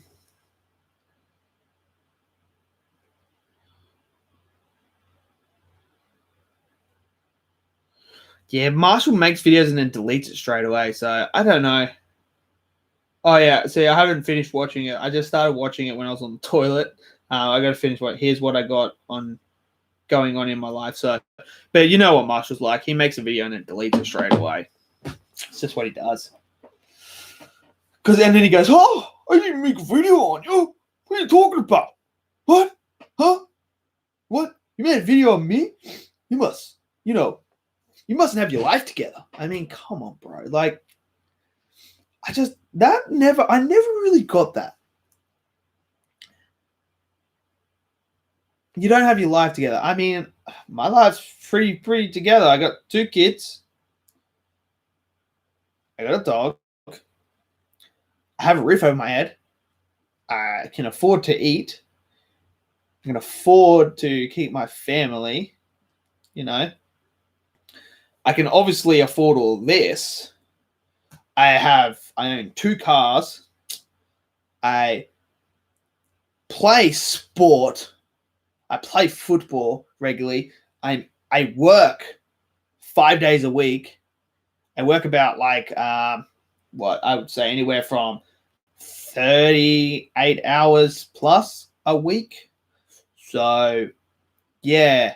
And I have a good group of friends that I hang out with. Obviously, we can't hang out with the coronavirus right now and stuff. But, we hang out like that. And then I train 2 nights a week with football. So I'm hanging out with all my friends who I play football with who are all different type of like race. Like they're all like different type of races. Like I play with like Sudanese people, like African fellas, like all these different types. So I don't understand what he means when I hang out with one colored people, one race people only. I don't have a life. I just sit on my chair and on my couch all day, doing nothing. I don't understand how I don't have my life together. I mean, okay, if you say so. And I just don't understand all that. Like and yet here I am. He makes a video and saying that anyone that's giving him a response is a school shooter. I mean, that's a pretty fucking hot. That's a pretty deadly accusation you're making.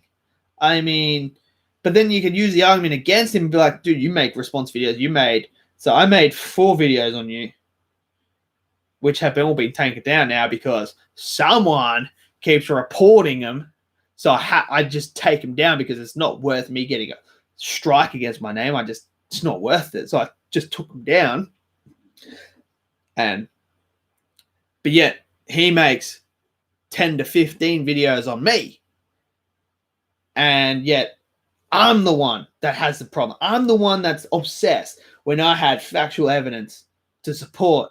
He was coming to my Facebook and just commenting month after month after month, status after status after status on my page. Like, but I'm the obsessed one. The one person who was begging me for a response, begging me for a video, left, right, and center. But I'm the one. And then telling me when he brings up a video, oh, you know what? I don't want to go to your channel or watch your videos or anything, and then brings up my channel, and every single one of my videos has a red bar on it. And he's like, I don't know how those red bars come. Well, I'll tell you how those red bars come up. It's because you watched it. That's what happens when you watch a video. The red bar comes up. Because I tell you now, not all my thumbnails have red borders. So, I mean, it's just like, come on, bro. Like, honestly. Like, there's just... I just don't know. I've never met someone so stupid before. Like, they're legit. It's the most stupidest thing ever. I'm just like, come on. Like, I mean, obviously, if you don't like... Yeah, exactly, Java. How do you not know what the red bar is? Like, literally, you have a red bar when you're watching a video. Like, you can see the red bar. It's always been there. Like, I just don't understand the thinking he goes through, the process that goes through that guy's mind when he makes, like, he doesn't proof watch his videos at all. He doesn't edit it. He doesn't provide any evidence. It's like, dude, like, come on, man. Like, come on. Like, to be honest, I don't care what you think about a film. I really don't. Do what you want about the film. You can say whatever you want about the film. I have no problems about this. But you just make false accusations about people, and then you try and talk yourself up with false claims. Like saying, you shouldn't take advice from people who haven't got their lives together. You just shouldn't. But you should take advice from me because I got my life together. But do you? Do you really, though? That's the thing. Because you literally say all this stuff about social media, right? Which is what Jay Fighter said. He literally said people on social media don't have lives, yet he uploads 10 times a day, which is true. And yet you have admitted to being going on to Facebook and to Twitter. Like, that's social media. So you obviously go on there. So you're saying that I don't have a life because I'm on social media. Right, okay. So I don't have a life because I'm on social media, right?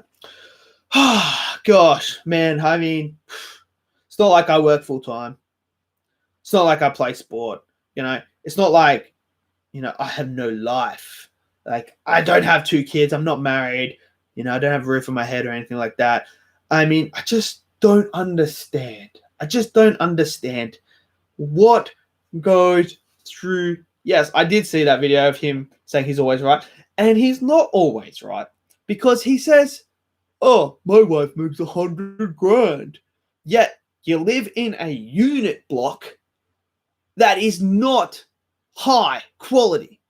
And I can tell you now, if your wife's making 100 grand over here, if I took 100 grand from over here, bro, I would be living the lifestyle.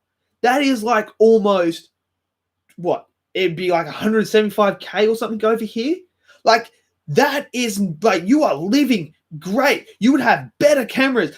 You'd have a better setup. You'd have a better house. You'd have all these things if she was earning that much money. But yet you don't. And it is proven. I have your address is public knowledge. Everything is public knowledge of yours. And you don't have all these things. Like, I'm telling you now, if you had that kind of money, your production of your videos would be so much higher, would be so much higher quality. But yet, you're always right. You're always right. You accuse Milkinator of still being this person that's trolling everyone. You still do that with no evidence or no nothing, which you're wrong again there, buddy, because it's not him. Like, it's common knowledge. Everyone knows it's not him.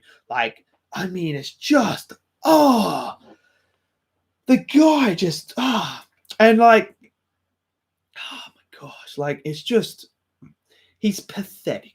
He's pathetic. Like, he's probably going to make another video on me now because somehow I spoke about him, so he's going to be like making a fucking video right now. He's going to be like, oh yeah, I better get this up. I better say this, because I got my life together. It's like, bro, first of all, you shouldn't film in your car. That's fucking dangerous to begin with. You got your phone down here and you're like this. Like, who the fuck wants to see your chin? I don't want to see your double chin, bro. I don't want to see your double chin. I honestly don't. I mean, come on. Oh, man. Hold on 2 seconds.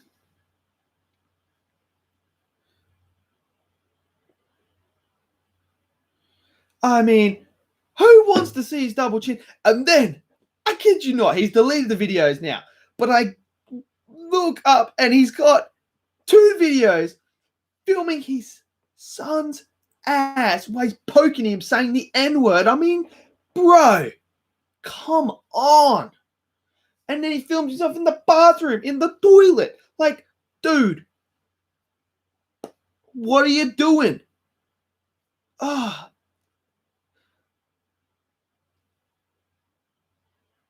Yeah, bro, I know.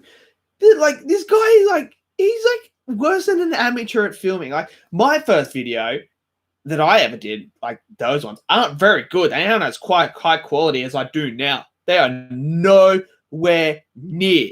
They ain't nowhere near high quality. But even I know better than what he is doing. Like, the guy's just fucking mine. He is brain dead. He's actually fucking brain dead. And he is setting a terrible example for his son. I feel so bad for his son. I feel so bad for him. But I just have this fucking theory. That he hates his fucking life. So he tries to bring everyone else down to make himself feel better. That's what he does because he hates his life. Because he had this idea he was going to be this billion-dollar man, chicks everywhere and all that stuff. And it didn't turn out the way he wanted it. It didn't turn out the way he wanted it, and now he hates it. But also, the fucking one thing that I never get this. He always says, can you ever see yourself as James Bond? Do you ever see yourself as Bond in a movie? And I'm like, what the fuck does that even mean? And then he goes on to repeat, I could, do the stunts. You can see me as Bond. I can do all the stunts. I get all the girls, I can walk in the clubs. Like, I'm a sexy guy. I can do all these moves and stuff. And I'm like, no, and no. No, there's no way I could ever see you in an action film getting girls. I can tell you that now for a fact. If we went into the bar together, I would pull 10 times more chicks than you. Guaranteed. I'm pretty sure most people on this fucking planet Earth, most dudes, would pick up more girls than you could. Guarantee. And I can tell you now, I ain't never seen you as James Bond ever. No, there's no way. I would kill you in any athletic fucking event. You may, the only thing you'll beat me at is probably strength. Cool. Whatever. You may be stronger than me, may be able to lift more than me. Cool. I will kill you in agility every day of the week. I'll kill you in speed every day of the week. I will kill you in reflex. I will kill you in everything. Everything else. You can have your little fucking strength, but I have other things that can get around it. I don't care about your strength. You can have that. Oh, you bench more than me. Cool. Whatever. I have stamina. I can do all these other things that would nullify your strength. What is good? What is the good of having all this strength if you can't do anything with it? Nothing. I mean, I am so much more than whatever you could ever be. So I don't understand this. Oh, you've never been a James Bond film. I'm more likely to be fucking James Bond than you, dickhead. Like, I mean, I just don't understand this guy. It's just, oh, God, my brain hurts all the fucking time. Whenever I hear this guy speak, I'm just like, hold on, pause. Let me just go grab some toilet paper for you so I can wipe the shit off my phone as you're talking it. That's just, how bad. I mean, it's just, and then he has the audacity to fucking say shit about other people's families and that.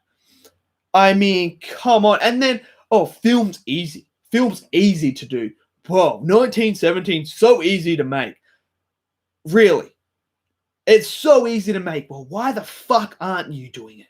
Why the fuck aren't you making a film? Why the fuck haven't you won an Oscar yet? I mean, fuck me dead.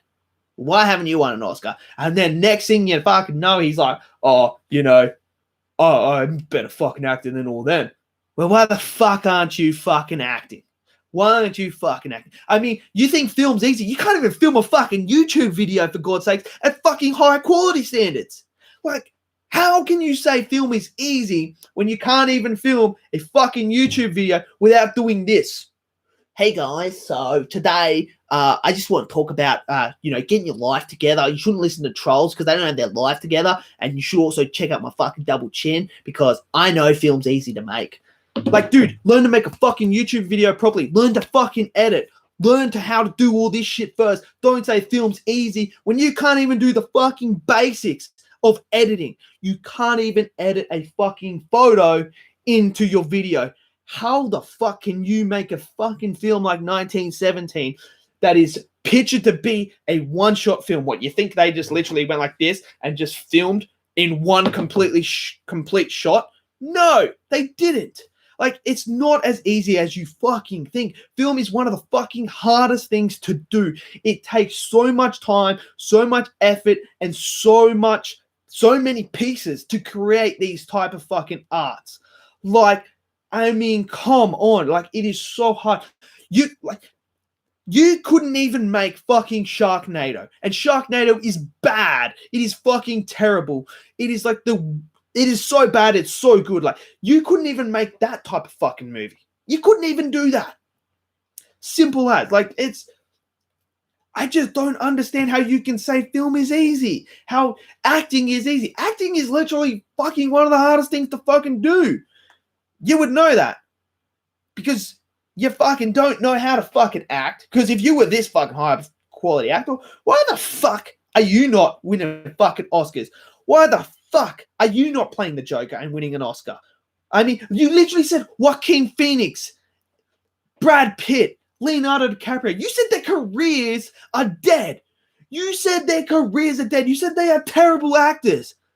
And they just, all three of them were up for a fucking Oscar and two of them won it.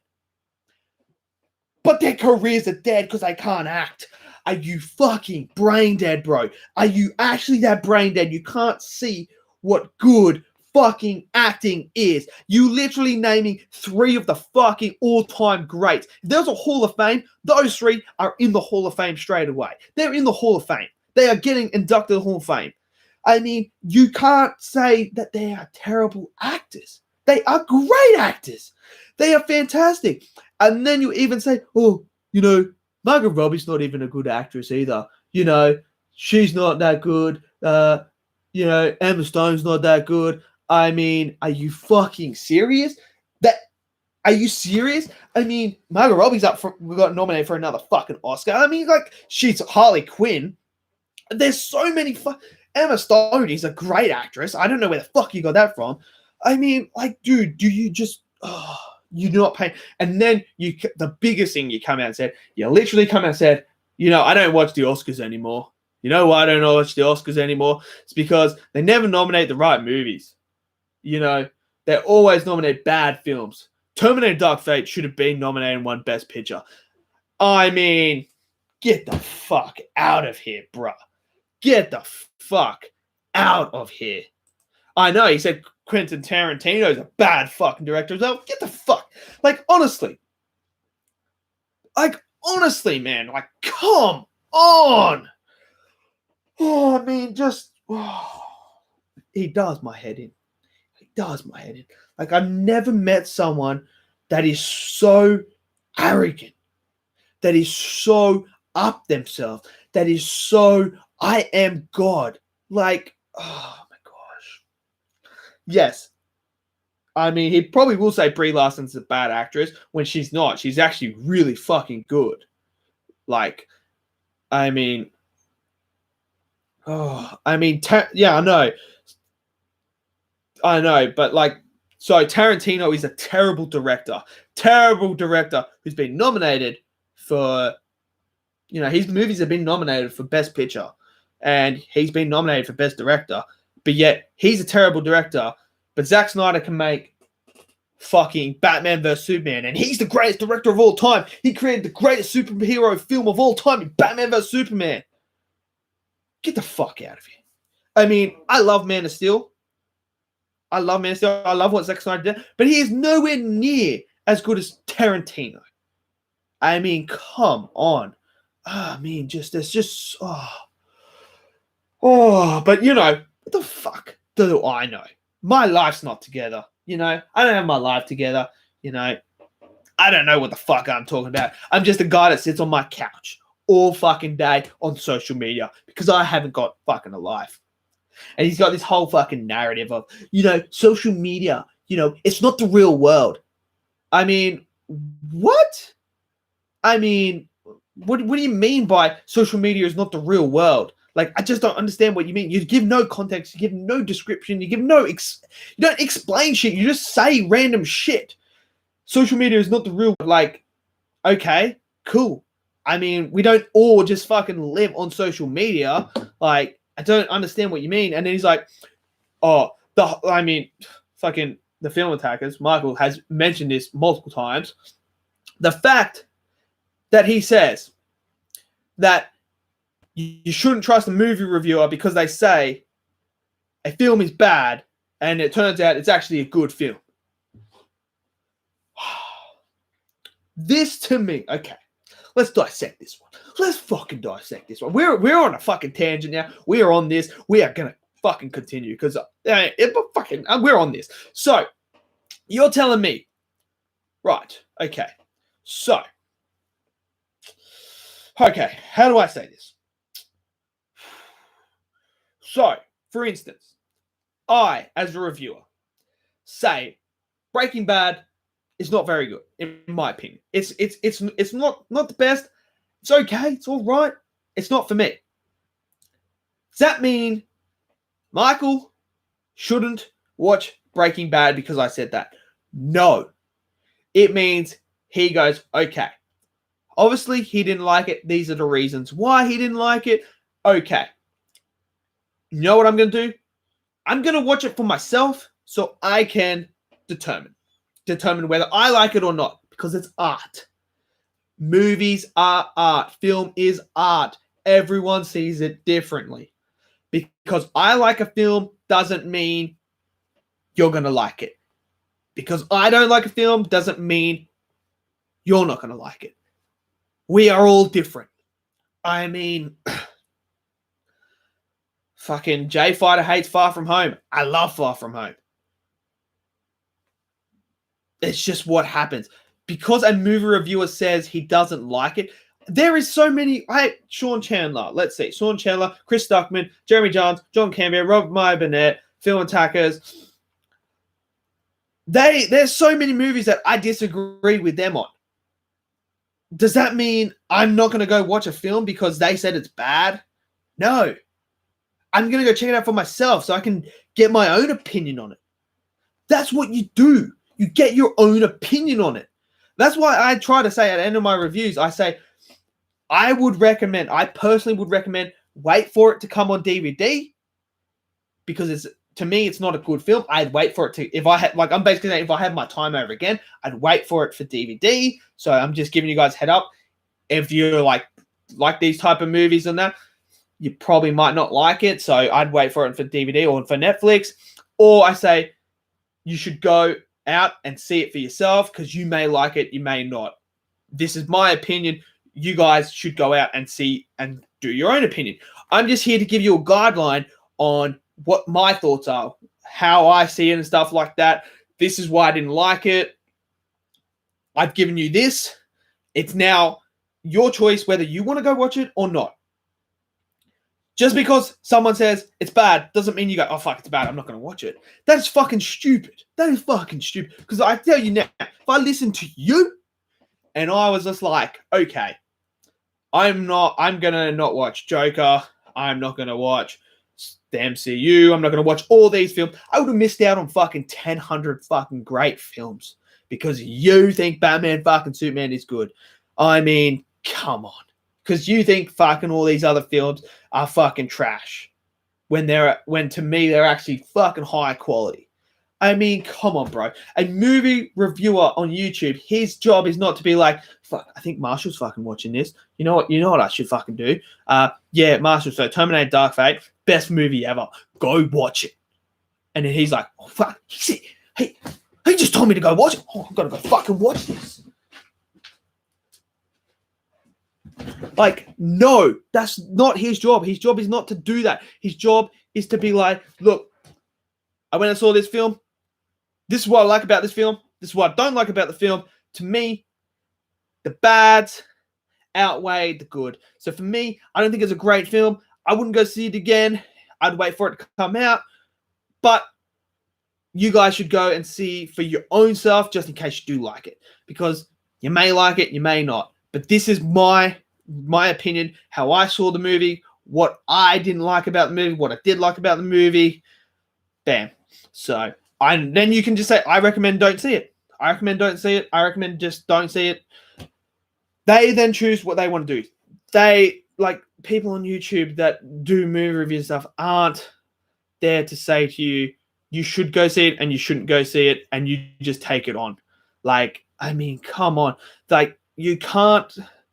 When I say Batman vs. Superman is terrible, and I give you the reasons why I think it's terrible, that's how I saw the movie. That's my opinion on the movie. That's me. It's not a fact. It's not a fact because I know there's someone out there that thinks the Martha scene works. We all know who that is. She thinks it works. I don't. I think it's a fucking load of trash. Like, it makes no fucking sense. It's not a fact. It is just an opinion. It is just how I felt when I watched this film. That's what reviewing is. It's all about how I resonate with a film, how I view a film, how I feel about the film. Doesn't mean everyone else has to feel the same as me. You're not missing out because at the end of the day, you still have the choice whether you go out or you don't go out to watch this film. So simple as. So I don't know where the fuck you get all this shit from. I mean, your head's so far up your fucking ass. It's not even fucking funny. Like, bro. But you know what? He was just going to fucking say to me, make a video probably and be like, yo, fucking Outtakes is a fucking school shooter over there just sitting on his fucking couch. Because that's what he fucking does. You know, he doesn't have his fucking life together. Go fuck yourself. Simple as. Bam. Let's just drop the mic now because I fucked my mic up. All right. Film Taggers. Reviewing is about telling the pros and cons, not about talking about the other shit reviewing the movie. No, like, okay. We're going back into it here. When you review a movie, you don't review a movie by saying, you know, there's too many white people in that film. It's not good because there's too many white people. I mean, Are you serious? Like, you can't. That's not. That's not critiquing a film by saying there's too many white people in the film. That's no, you can't critique a film on race. You can't. But yet you think you can do it, and you always talk about like, oh, one color, one race movies, they all suck. Like, you need diversity and stuff like that. And then yet your favorite film is The Raid 2, which is an all Asian cast. So I don't know where you get all this stuff. So he's a fucking moron. He's an absolute fucking moron. And he's an idiot. He's an idiot. Like, he even, in one of his, so he made a video, right? And basically he explained the situation between me and him. So apparently, according to him, me posting one status on Facebook and then copying the exact same one and putting it on Twitter, because I have a page on Facebook and my Twitter one is connected.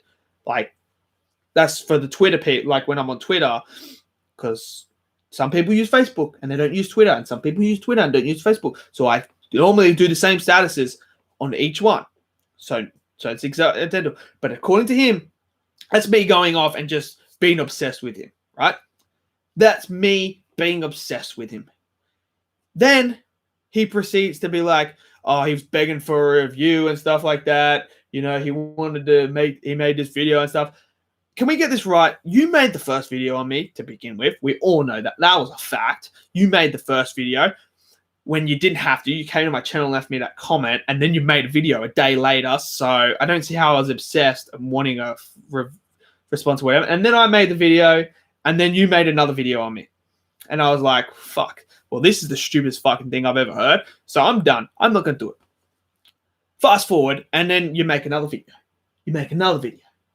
So then I make another video on you addressing those two videos, and then you attack Michael when he's at one of his lowest points. So I stepped in, made a video telling you that you need to cut the shit out.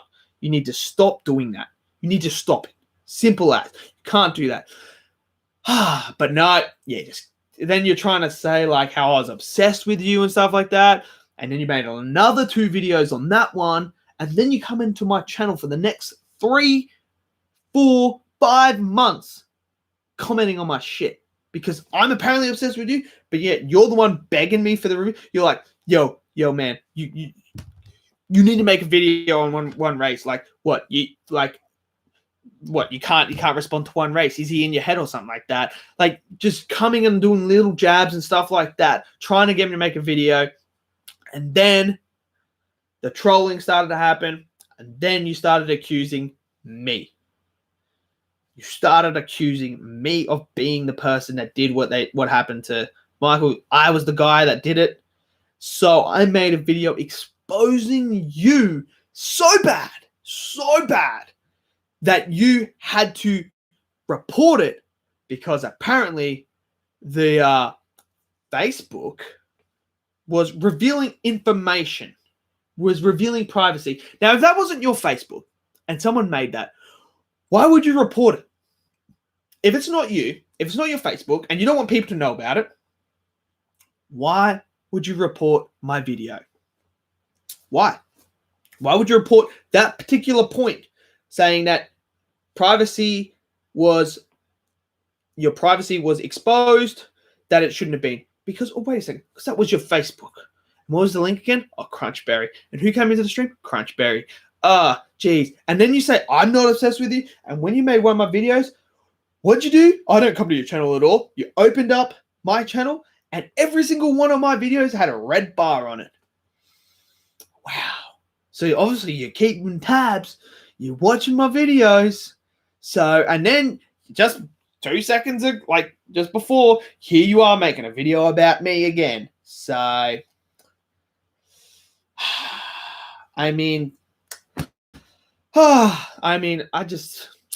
don't know. And here you are trying to say I'm a school shooter because I made a response on you when you made 3, 4 times more videos on me than I made on you. And it's just all bullshit, bro. It's all bullshit. I mean, just learn to make better content and you will be 10 times better. That's all it is. You just need to make better content. Don't bring us down to your fucking shitty ass level because you can't make a proper fun. If you think film's easy, learn to make a proper YouTube video first. Until I see you make a YouTube level of the quality of mine, of J Fighters, of everyone else's that is on this platform, until you make high quality stuff like that, then don't ever say film is easy because you can't even make a fucking YouTube video properly. So, rant over. So, film taggers. My movie will be in some independent film theaters. That's awesome, bro. That's awesome. I'm actually really excited to see him. From what you've told me, they sound interesting. They sound like they are sending a good message. So I'm very interested and very intrigued and very excited to watch them. So I can't wait for it. And yeah, that's awesome, bro. That is awesome that they're going to be in some independent films. So that's awesome, man. That is awesome. So, but oh man, I mean, fucking, who the fuck brought him up? Because that fucking went on for a rant and a half. So, well, he's probably sitting here. He's probably sitting, like, I can tell you now, I guarantee you, one of his fucking trolls is up here. It's up in the fucking corner there, right there. One of his trolls, if not him as well, is sitting there right now. And they're just like, look at this guy, look at this guy. I'm going to make a fucking video. I'm going to troll him. Fucking do your best, bro. Do your best. I don't give a fuck.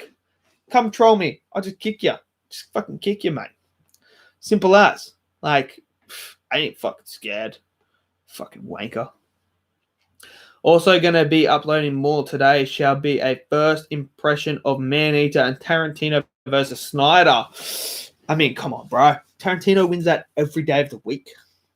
2 times on fucking Friday. I mean, what movies has... what movies has...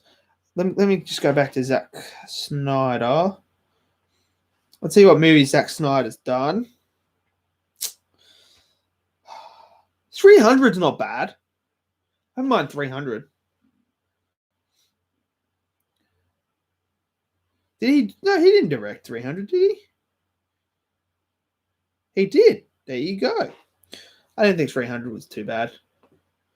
But Tarantino wins. He wins all the time. Like, simple. Yeah, I know he wants to.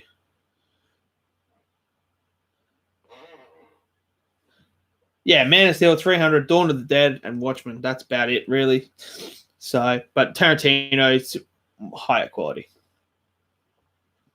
Yeah, he did say that people who respond to him are school shooters. I mean, like, why would you? That's a big accusation to say that. Like, that's some fucking serious shit that he's spilling out there. So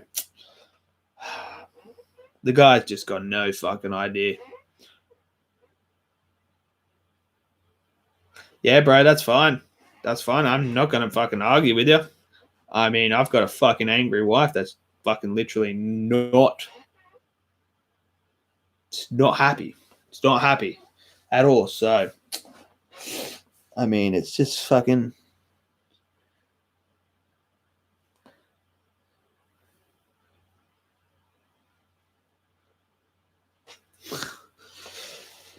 I mean, the whole fucking situation, what's happened is just fucking shit. It's just fucking stupid. I mean, fucking... I don't know why. Yeah, it has gotten out of control. It's fucking stupid. I mean, I'm always down for a bit of banter here and there. Like, the one with Milkinator, it's a bit of fucking banter here and there. You know, it's just a bit of banter between us. Settled it like that. I mean, and then fucking... Now... the thing is, there is a way to troll. There's a difference between trolling and what's it called? There's a difference between trolling and hacking someone. Trolling is Like, for instance, when I say to you, Michael, when I say, yo, when's the last review of Last of Us 2 coming? Like, Last of Us 2 is awesome. Like, you should get it. That is a fun troll. That is having fun. That is just throwing a little joke here and there. That's it. Like, I'm not doing any harm or anything like that. But when you start saying stuff that all these troll accounts have been saying about people personally and attacking them, calling them names and attacking them, that's not trolling anymore. That's attacking someone. So learning to troll is like, for instance, me going to a fucking Marvel page and commenting, Man of Steel is better than the MCU. And then all the films in the MCU. That's a troll comment. That is a troll comment. No harm. I'm not attacking anyone. I'm just stating Man of Steel is better than the MCU one on a Marvel page. That's called a fun troll. That's a fun troll. That's a joke. Like, that's how having a bit of fun with it. But when you start attacking someone, if I went in there and said, look, all you fucking Marvel fanboys are fucking little bitches who like little fucking gay ass shit because you're all fucking idiots.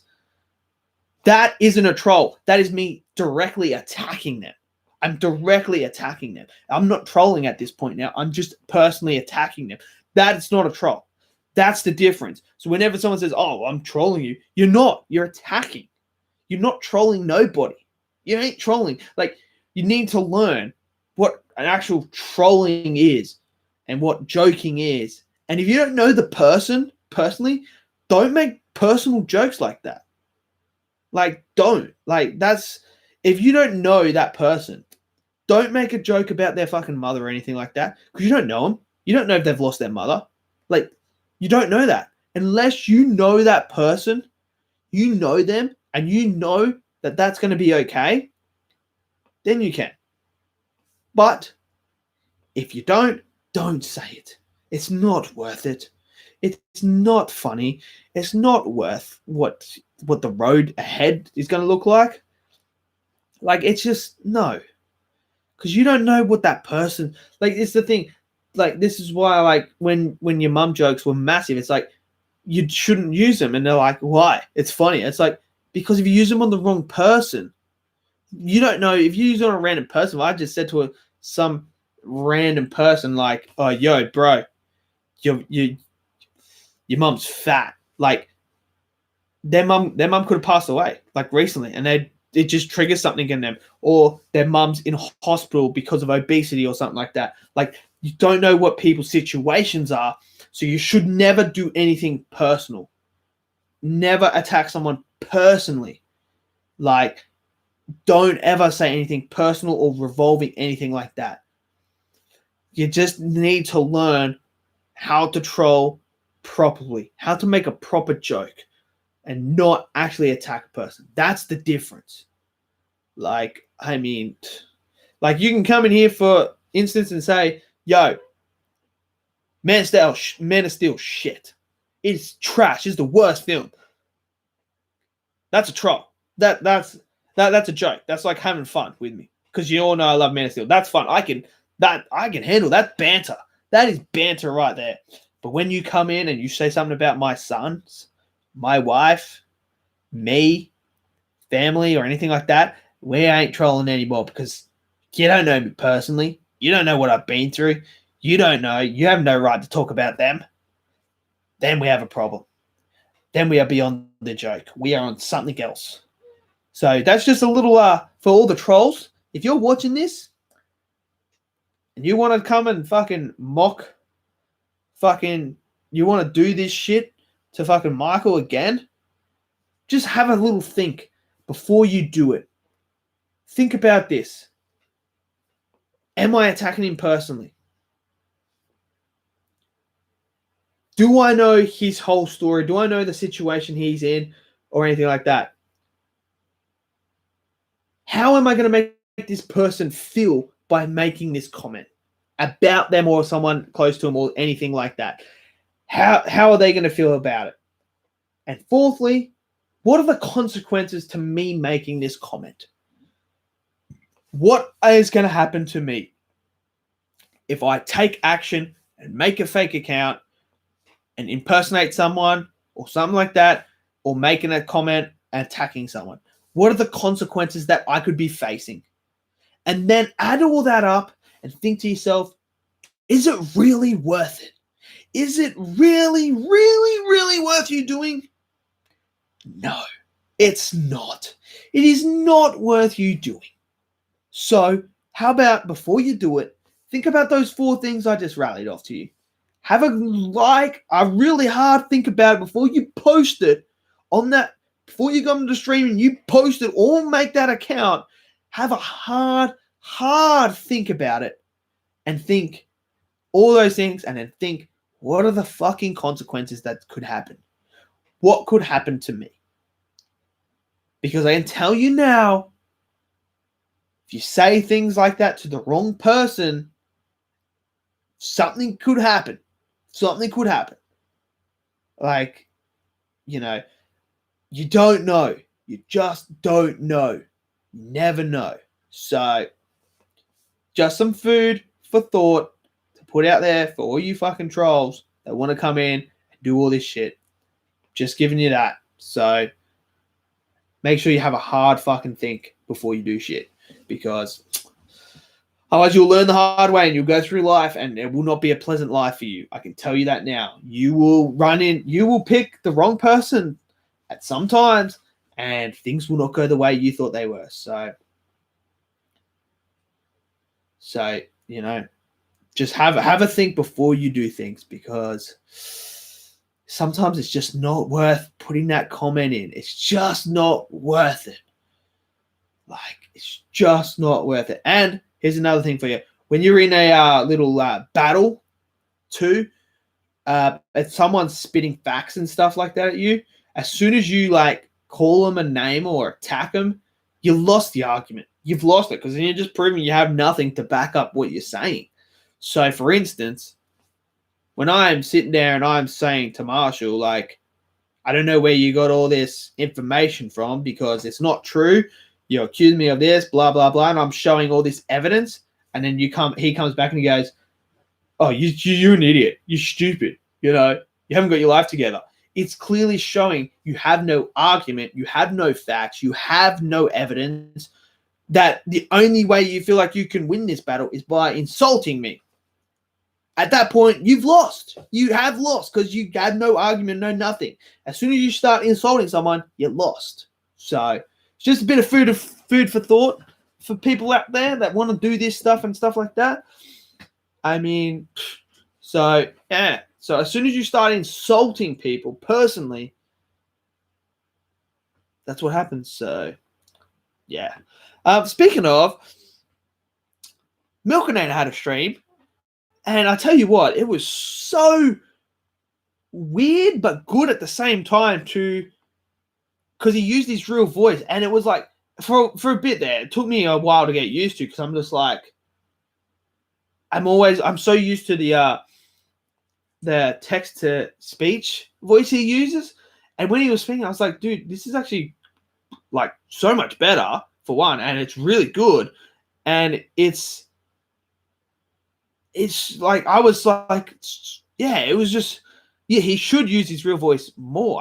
It's so much better than the text to speech he uses that. And what I want to see him do is, because he does when something sucks, he does a video on it.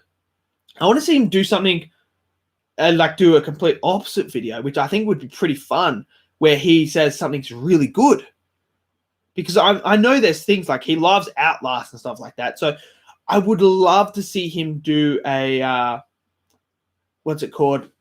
A role reversal video of something that's really good that he really likes. So I mean, I can't wait. But yeah.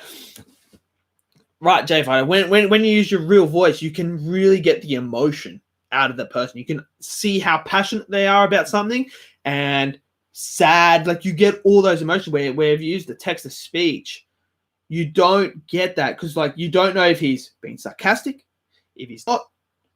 Is he being sarcastic? I don't know, because I can't tell.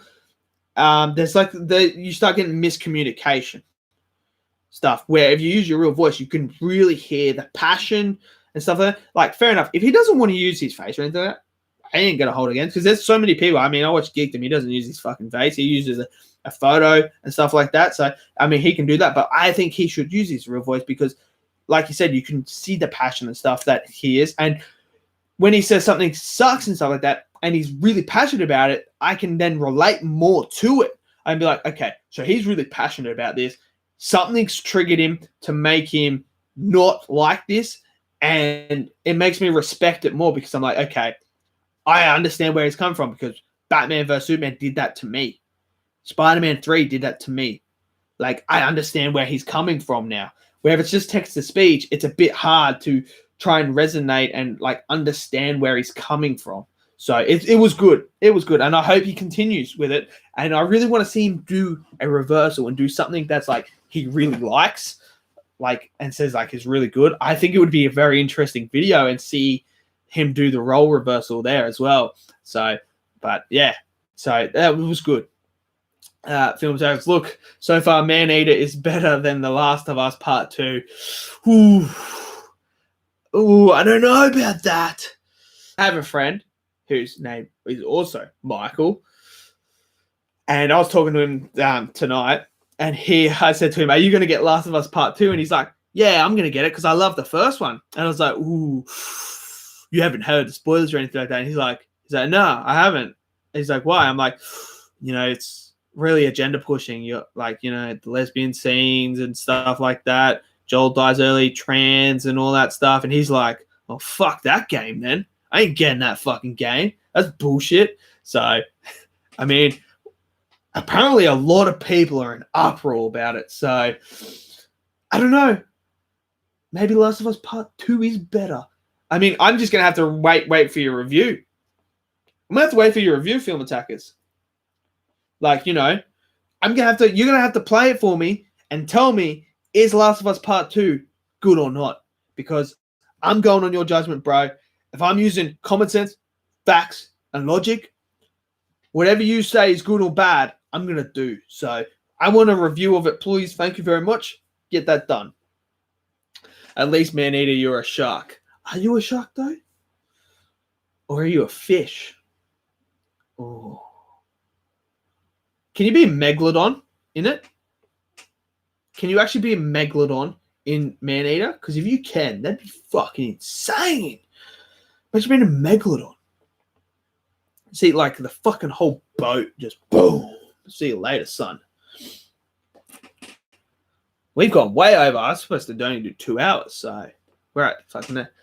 You like the gameplay in my stream, and yes, you can. Oh! I have to get that game now. I'm gonna see how much it is. Let me have a look.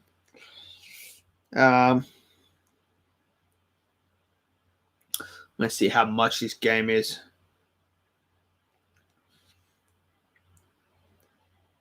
Oh, it's literally the opening one. It's $60. $60, eh?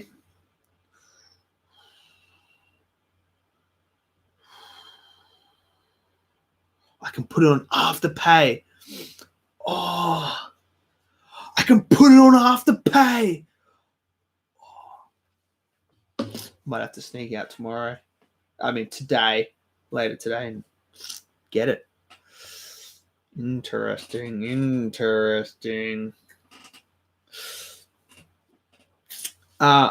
No, that's unfortunate, J5. I love. Look, I like video games. I do. Some of them I don't. Like, it's just, yeah. It just depends. Depends on the game and stuff. Like, I'm more into, like, the sport. Like, FIFA. I play FIFA probably the most. I still, like, got to finish Fallen Order. I will get around to that eventually. I'm, like, halfway through, so I will get to that eventually. I'm redoing Far Cry 5 again. Yeah, but I normally play like a Madden or something like that, so.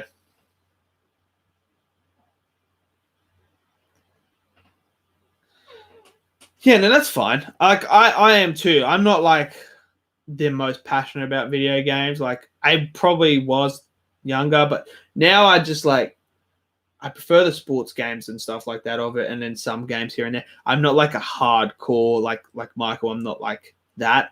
I just get like certain games that I'm into, and I'll just rotate throughout depending on what mood I'm in. If I'm in a mood where I just want to kill people and stuff like that, I play GTA.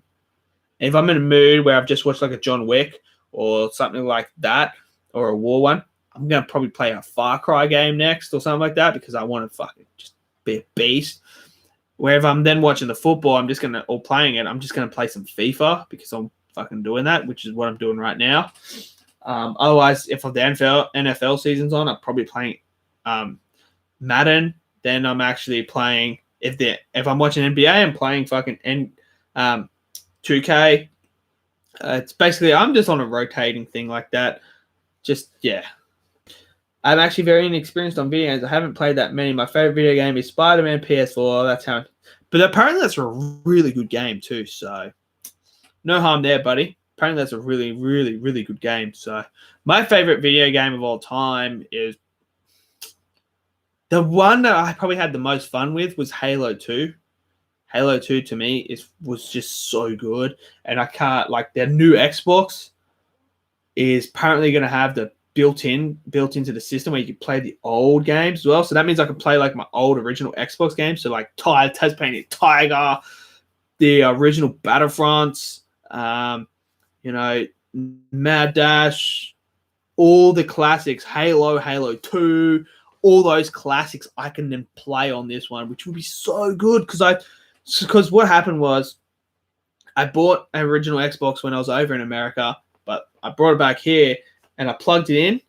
But because over here, the electricity, like the current and stuff like that, that comes out of the watts or whatever the fuck it is, that comes out of our power points is actually a lot higher than over there in the States. So it fried the Xbox. It fried it because it wasn't used to it because it's used to the one over there. And the original Xbox don't have the built-in things where you can monitor that and stuff like that. So it just fried it. So now I can't play it and I've got all the games there. So it'd be good to have this new Xbox where I can just play it. So, and I think the PS5 is probably going to have that as well. And there's some classics on the PS5 that I'd like to play as well. So I don't know if I'm getting an Xbox or PlayStation. Who knows? I don't know. So, Fortnite, I did play Fortnite. I loved it. Fortnite is fun with your friends. It's fun with your friends. On your own, it's a bit boring. But with a group of friends, it's actually really fun. So, Warzone, I played for a couple of days and then, yeah, I just got rid of it. It's too big and, yeah. That's just me, though. That's just me.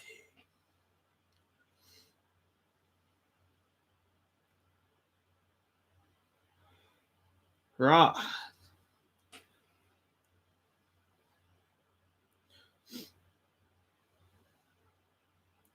Oh. Marshall's made 2 videos in the last 2 hours. He posted 2 videos here. One of them is questions to scribbers. Can't even spell fucking subscribers properly. Last video for a while. Yeah, I fucking believe that when I see it. And then the other one is ask my girl. Let's listen to this bad boy. Let's fucking listen to it. Here we go. Reply to my I'm actually saying the title. What movie is this? Okay. I'm on Blu-ray.com and I was just wondering something, guys. I was wondering 2 things and I'm actually gonna be taking a break for a while. Okay. First of all, he has said I think about 20 fucking times and we're 18 seconds in. I think it's his wife. Yeah, it's his wife because he did have a video of him getting in his marriage and they did a dance and it's the most cringiest thing. It's like, bro, it's like as if when they're doing their dance at their wedding, it's as if she's trying to get out, get away from him and he's just grabbing her and pulling her in closer and stuff. And it's like she's trying to get away out. It's like the most cringiest fucking thing. And then he took it down because we made fun of it. So yeah, I know. I don't know why he says what, my girl. Just say your wife, bro. It's not hard. But anyway, So he said 20 times. So, I mean, and we're 18 seconds in. So, I mean, it's fucking insane. Is for my subscribers, what do you guys think of the movie Jaws? I'm talking about Radioactive, Unbelievable, who I haven't heard from a while, who probably left me, Ninja, and the guy Terminator thumbnail. Or like, what do you guys think of Jaws? Comes out June 2nd. Part of me wants to give it another chance to see if I want it in 4K, but I'm really sure Jaws is boring. What did you think of Jaws? Speak up. Speak up. It was boring until they got to the shark part. Yeah, she said boring until they got to the shark part. Yeah, I think that's good enough. That's good enough, but if you guys want to tell me, you can. But the next thing is, I wonder if I should watch that Christopher Nolan second trailer. I think it shows a second trailer. I'm just like, I don't want to be spoiled by anything. And, the second trailer, like usually I try to go to the end of the trailer because I'm too lazy to go on IMDb anymore. I just don't want to care to. Where, I try to go right to the end where just so I can see what the date is. But right at the ending where you see the date, they try to show you something that try to get you intrigued to want to go see the movie. So a movie, I forgot what it's called, but it's about, looks like somebody somehow gets pulled into slavery from, modern times. I don't know what it's called, forgot. And I try to get the date, and then you see somebody burning. And I was like, because they always try to do something like, they get you like, wow, or something like that right before it tells you when it's coming out. And I was like, damn. But I think my answer is clear with the right there. It's just when someone says exactly what I'm thinking, it's just boring until you see the shark. It's just, yeah. But yeah, I was wondering, should I watch that trailer? But I think I'm gonna dodge that trailer. But anyways, I'm gonna be out doing things now. So this is my last video for a while, and nothing else to really talk about. All right, peace. What was the point of that video? Like, I think he is talking about what's it called? Django Unchained. I think that's what he is talking about, but he's a fucking idiot. But okay, so a trailer is a piece of marketing that is used to get you intrigued. I mean, what I don't get is, what was the point? What is the point of making a video about that? Why wouldn't you just not put in your comments, what does everyone think about Jaws? Why would you make a video that is 2.5 minutes long about that? I mean, bro. And then say, for like 70% of it. Well, Ask My Girl goes for 1 minute and 25. Let's have a look, listen to it. What's up, y'all? It's the best movie reviewer in the world. So cringe. Anyways, I don't know if I'm gonna do it. All right, I gotta show you guys this. This is the most cringe thing I've ever seen in my life. What's up, y'all? It's the best movie reviewer in the world. You know how we do. But anyways, I don't know if I'm gonna do this, but I thought this is this is the most cringiest thing. Like, bro, that's so cringy. Continue on. That's one thing I was gonna do while I'm on my break. I was thinking about every once in a while when I'm riding with my girl. Ask her questions because I figure, I am fine with having normal conversations with people and just but the whole thing of me just talking on YouTube, I'm a little bored of that. But if I'm like just talking to someone real life, we're just talking about stuff, I can have fun doing that. So, but at the same time, because it hit me, I actually don't really know what kind of questions to ask her. So I was thinking about doing a video titled "Ask My Girl." And just give you some things. But I was thinking about some movies. I could be like, ask her which movie's better, this one or that one. But that's, because I like, if I upload, I already keep movies on my channel and things like that. But anyways, gotta go. But yeah, if you guys want me to ask her some questions, and if it goes well, you guys have questions every once in a while. I'll continue to do it. I'm thinking about doing it, and maybe we're about to go somewhere, so I was thinking about doing it a little bit today. But I don't really have any questions to ask, because normally we're quiet. So, all right, peace.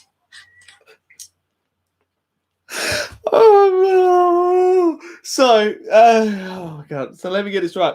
You don't want to make videos that have nothing to do with movies. You just want to make videos about movies on your channel, but yet you proceed to make multiple bunch of like 10 videos a day that have nothing to do with movies. Ah, fuck me dead. And yeah, you're right, Jay Fighter. Why don't you just do a live Q&A with it? Like, what? And like, what? He doesn't know any questions to ask her. Like, bro, I mean, it's not. I seem to figure out how to do it with my wife. I mean, it's not hard. It's not hard. Like, it's not hard. Like, just look at what other people have done. Just look up some stuff that people have done. Use it. Make it your own. And go with it. Like, it's not rocket science. I don't know what to ask my girl. I don't know. I don't know what to do. I mean, just... I mean...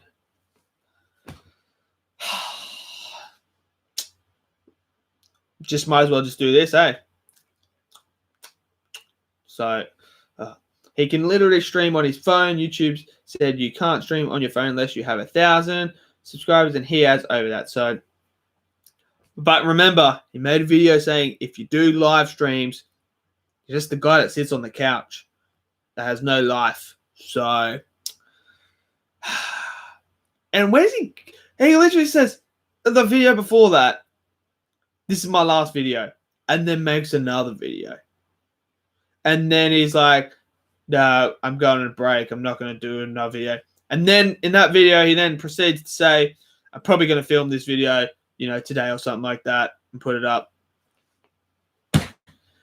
When are you actually going on your fucking break? When are you actually going? Just delete your channel and go. Like, honestly, no one cares. No one wants you here. No one wants you on this platform.